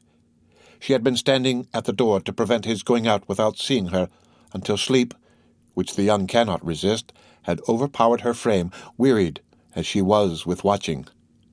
The noise of the door did not awaken her, and Monte Cristo gazed at her with affectionate regret. "She remembered that she had a son," said he, "and I forgot I had a daughter."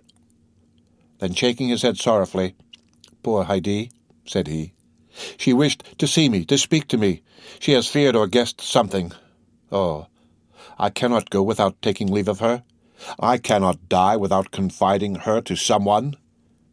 He quietly regained his seat and wrote under the other lines, "I bequeath to Maximilian Morel, captain of Spahis, and son of my former patron Pierre Morel, shipowner at Marseille, the sum of 20 millions, a part of which may be offered to his sister Julia and brother-in-law Emmanuel, if he does not fear this increase of fortune may mar their happiness.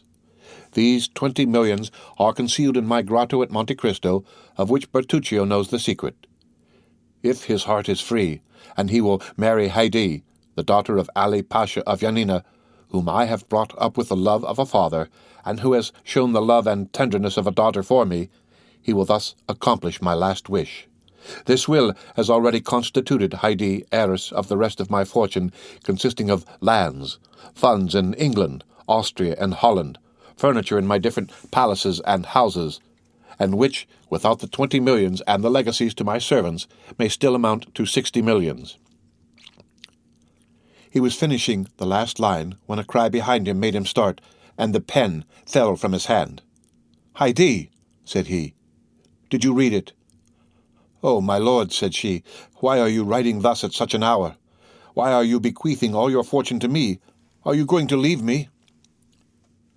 "I am going on a journey, dear child," said Monte Cristo, with an expression of infinite tenderness and melancholy, "and if any misfortune should happen to me—" The Count stopped. "Well?"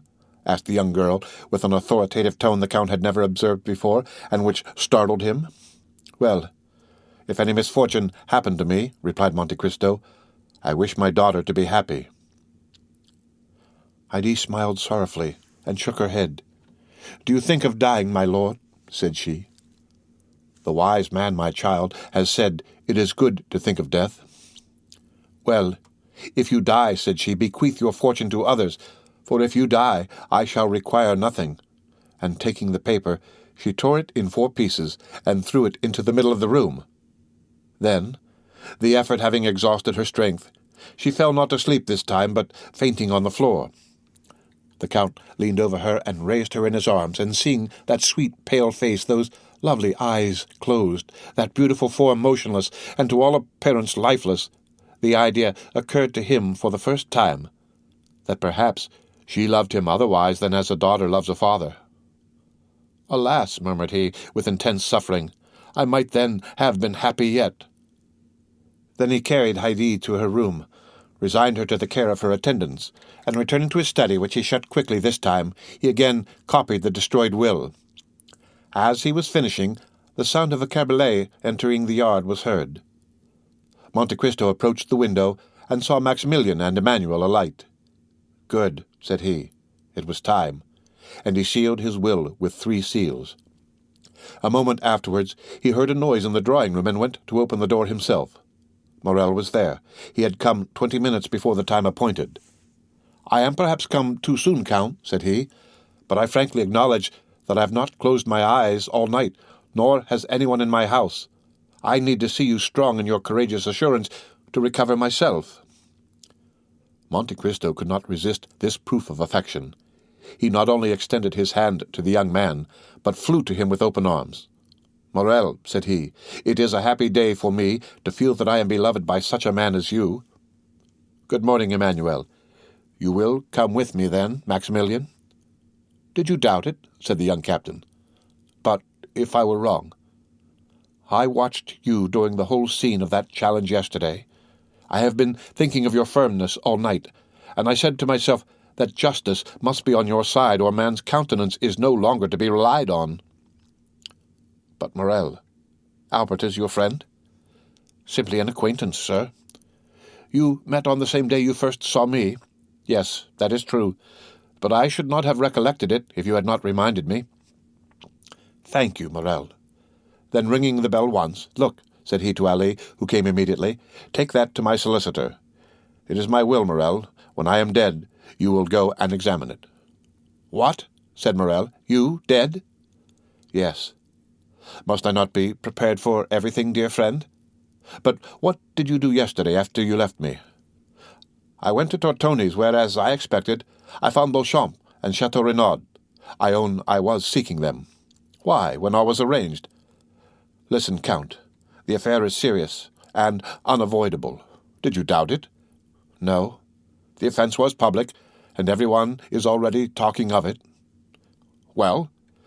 Well, I hope to get an exchange of arms, to substitute the sword for the pistol. The pistol is blind. Have you succeeded? Asked Monte Cristo quickly, with an imperceptible gleam of hope. No, for your skill with the sword is so well known. Ah, who has betrayed me? The skillful swordsman whom you have conquered. And you failed? They positively refused. Morel, said the Count, have you ever seen me fire a pistol? Never. Well, we have time. Look. Monte Cristo took the pistols he held in his hand when Mercedes entered, and fixing an ace of clubs against the iron plate with 4 shots, he successively shot off the 4 sides of the club. At each shot, Morel turned pale. He examined the bullets with which Monte Cristo performed this dexterous feat, and saw that they were no larger than buckshot. "It is astonishing," said he. "Look, Emmanuel." Then, turning towards Monte Cristo, "Count," said he, "in the name of all that is dear to you, I entreat you not to kill Albert. The unhappy youth has a mother." "You are right," said Monte Cristo, "and I have none." These words were uttered in a tone which made Morel shudder. "You are the offended party, Count." "Doubtless. What does that imply?" "That you will fire first." "I? Fire first?" "Oh, I obtained, or rather claimed that. We had conceded enough for them to yield us that." "And at what distance?" 20 paces. A smile of terrible import passed over the Count's lips. "Morel," said he, "do not forget what you have just seen. The only chance for Albert's safety, then, will arise from your emotion." "I suffer from emotion?" said Monte Cristo. "Or from your generosity, my friend. To so good a marksman as you are, I may say what would appear absurd to another." "What is that?" "Break his arm, wound him, but do not kill him." "I will tell you, Morel," said the Count, "that I do not need entreating to spare the life of Monsieur de Morcerf. He shall be so well spared that he will return quietly with his 2 friends, while I— "And you?" "That will be another thing. I shall be brought home." "No, no," cried Maximilian, quite unable to restrain his feelings. "As I told you, my dear Morel, Monsieur de Morcerf will kill me." Morel looked at him in utter amazement. "But what has happened, then, since last evening, Count?" "The same thing that happened to Brutus the night before the battle of Philippi. I have seen a ghost." "And that ghost?" "Told me, Morel, that I had lived long enough." Maximilian and Emmanuel looked at each other. Monte Cristo drew out his watch. "Let us go," said he. "It is 5 minutes past 7, and the appointment was for 8 o'clock." A carriage was in readiness at the door. Monte Cristo stepped into it with his 2 friends. He had stopped a moment in the passage to listen at a door, and Maximilian and Emmanuel, who had considerately passed forward a few steps, thought they heard him answer by a sigh to a sob from within. As the clock struck 8, they drove up to the place of meeting. "We are first," said Morel, looking out of the window. "Excuse me, sir," said Baptistin, who had followed his master with indescribable terror, "but I think I see a carriage down there, under the trees." Monte Cristo sprang lightly from the carriage, and offered his hand to assist Emmanuel and Maximilian. The latter retained the Count's hand between his. "I like," said he, "to feel a hand like this when its owner relies on the goodness of his cause." "It seems to me," said Emmanuel, "that I see 2 young men down there who are evidently waiting." Monte Cristo drew Morel a step or 2 behind his brother-in-law. "Maximilian," said he, "are your affections disengaged?" Morel looked at Monte Cristo with astonishment. "I do not seek your confidence, my dear friend. I only ask you a simple question.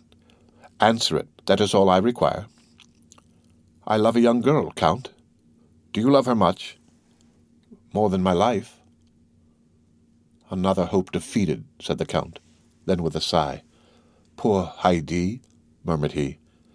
"To tell the truth, Count, If I knew less of you, I should think that you were less brave than you are. Because I sigh when thinking of someone I am leaving? Come, Morel, it is not like a soldier to be so bad a judge of courage. Do I regret life? What is it to me who have passed 20 years between life and death? Moreover, do not alarm yourself, Morel. This weakness, if it is such, is betrayed to you alone. I know the world is a drawing-room from which we must retire politely and honestly, that is, with a bow and our debts of honor paid. That is to the purpose. Have you brought your arms? I? What for? I hope these gentlemen have theirs. I will inquire, said Morel. Do, but make no treaty. You understand me? You need not fear. Morel advanced towards Beauchamp and Chateau Renaud, who, seeing his intention, came to meet him. The three young men bowed to each other courteously, if not affably. Excuse me, gentlemen, said Morel, but I do not see Monsieur de Morcerf. He sent us word this morning, replied Chateau Renaud, that he would meet us on the ground. Ah, said Morel. Beauchamp pulled out his watch. It is only 5 minutes past 8, said he to Morel. There is not much time lost yet. Oh, I made no allusion of that kind, replied Morel. There is a carriage coming, said Chateau Renaud. It advanced rapidly along one of the avenues leading towards the open space where they were assembled. You are doubtless provided with pistols, gentlemen. Monsieur de Monte Cristo yields his right of using his. We had anticipated this kindness on the part of the Count, said Beauchamp, and I have brought some weapons which I bought 8 or 10 days since, thinking to want them on a similar occasion. They are quite new, and have not yet been used. Will you examine them? Oh, Monsieur Beauchamp, if you assure me that Monsieur de Morcerf does not know these pistols, you may readily believe that your word will be quite sufficient. Gentlemen, said Chateau Renaud, it is not Morcerf coming in that carriage. Faith, it is Franz and Debray. The two young men, he announced, were indeed approaching. What chance brings you here, gentlemen? Said Chateau Renaud, shaking hands with each of them. Because, said Debray, Albert sent this morning to request us to come. Beauchamp and Chateau Renaud exchanged looks of astonishment. I think I understand his reason, said Morel. What is it?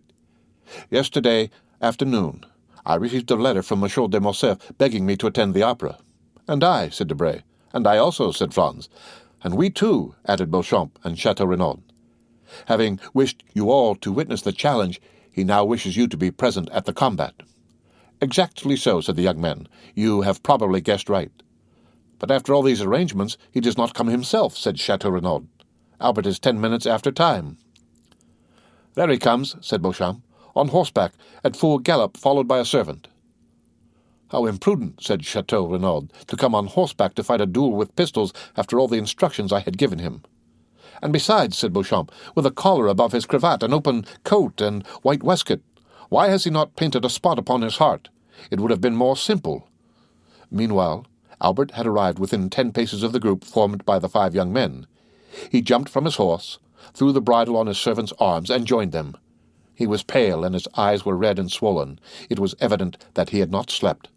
A shade of melancholy gravity overspread his countenance, which was not natural to him. I thank you, gentlemen, said he, for having complied with my request. I feel extremely grateful for this mark of friendship. Morel had stepped back as Morcerf approached and remained at a short distance. And to you also, Monsieur Morel, my thanks are due. Come, there cannot be too many. Sir, said Maximilian, you are not perhaps aware that I am Monsieur de Monte Cristo's friend? I was not sure, but I thought it might be so. So much the better. The more honourable men there are here, the better I shall be satisfied. Monsieur Morel, said Chateau Renaud, will you apprise the Count of Monte Cristo that Monsieur de Morcerf is arrived, and we are at his disposal. Morel was preparing to fulfill his commission. Beauchamp had meanwhile drawn the box of pistols from the carriage. Stop, gentlemen, said Albert. I have 2 words to say to the Count of Monte Cristo. In private? Asked Morel. No, sir, before all who are here. Albert's witnesses looked at each other. Franz and Debray exchanged some words in a whisper, and Morel, rejoiced at this unexpected incident, went to fetch the Count, who was walking in a retired path with Emmanuel. What does he want with me? Said Monte Cristo. I do not know, but he wishes to speak to you. Ah, said Monte Cristo, I trust he is not going to tempt me by some fresh insult. I do not think that such is his intention, said Morel. The Count advanced, accompanied by Maximilian and Emmanuel. His calm and serene look formed a singular contrast to Albert's grief-stricken face, who approached also, followed by the other 4 young men. When at 3 paces distant from each other, Albert and the Count stopped. "Approach, gentlemen," said Albert.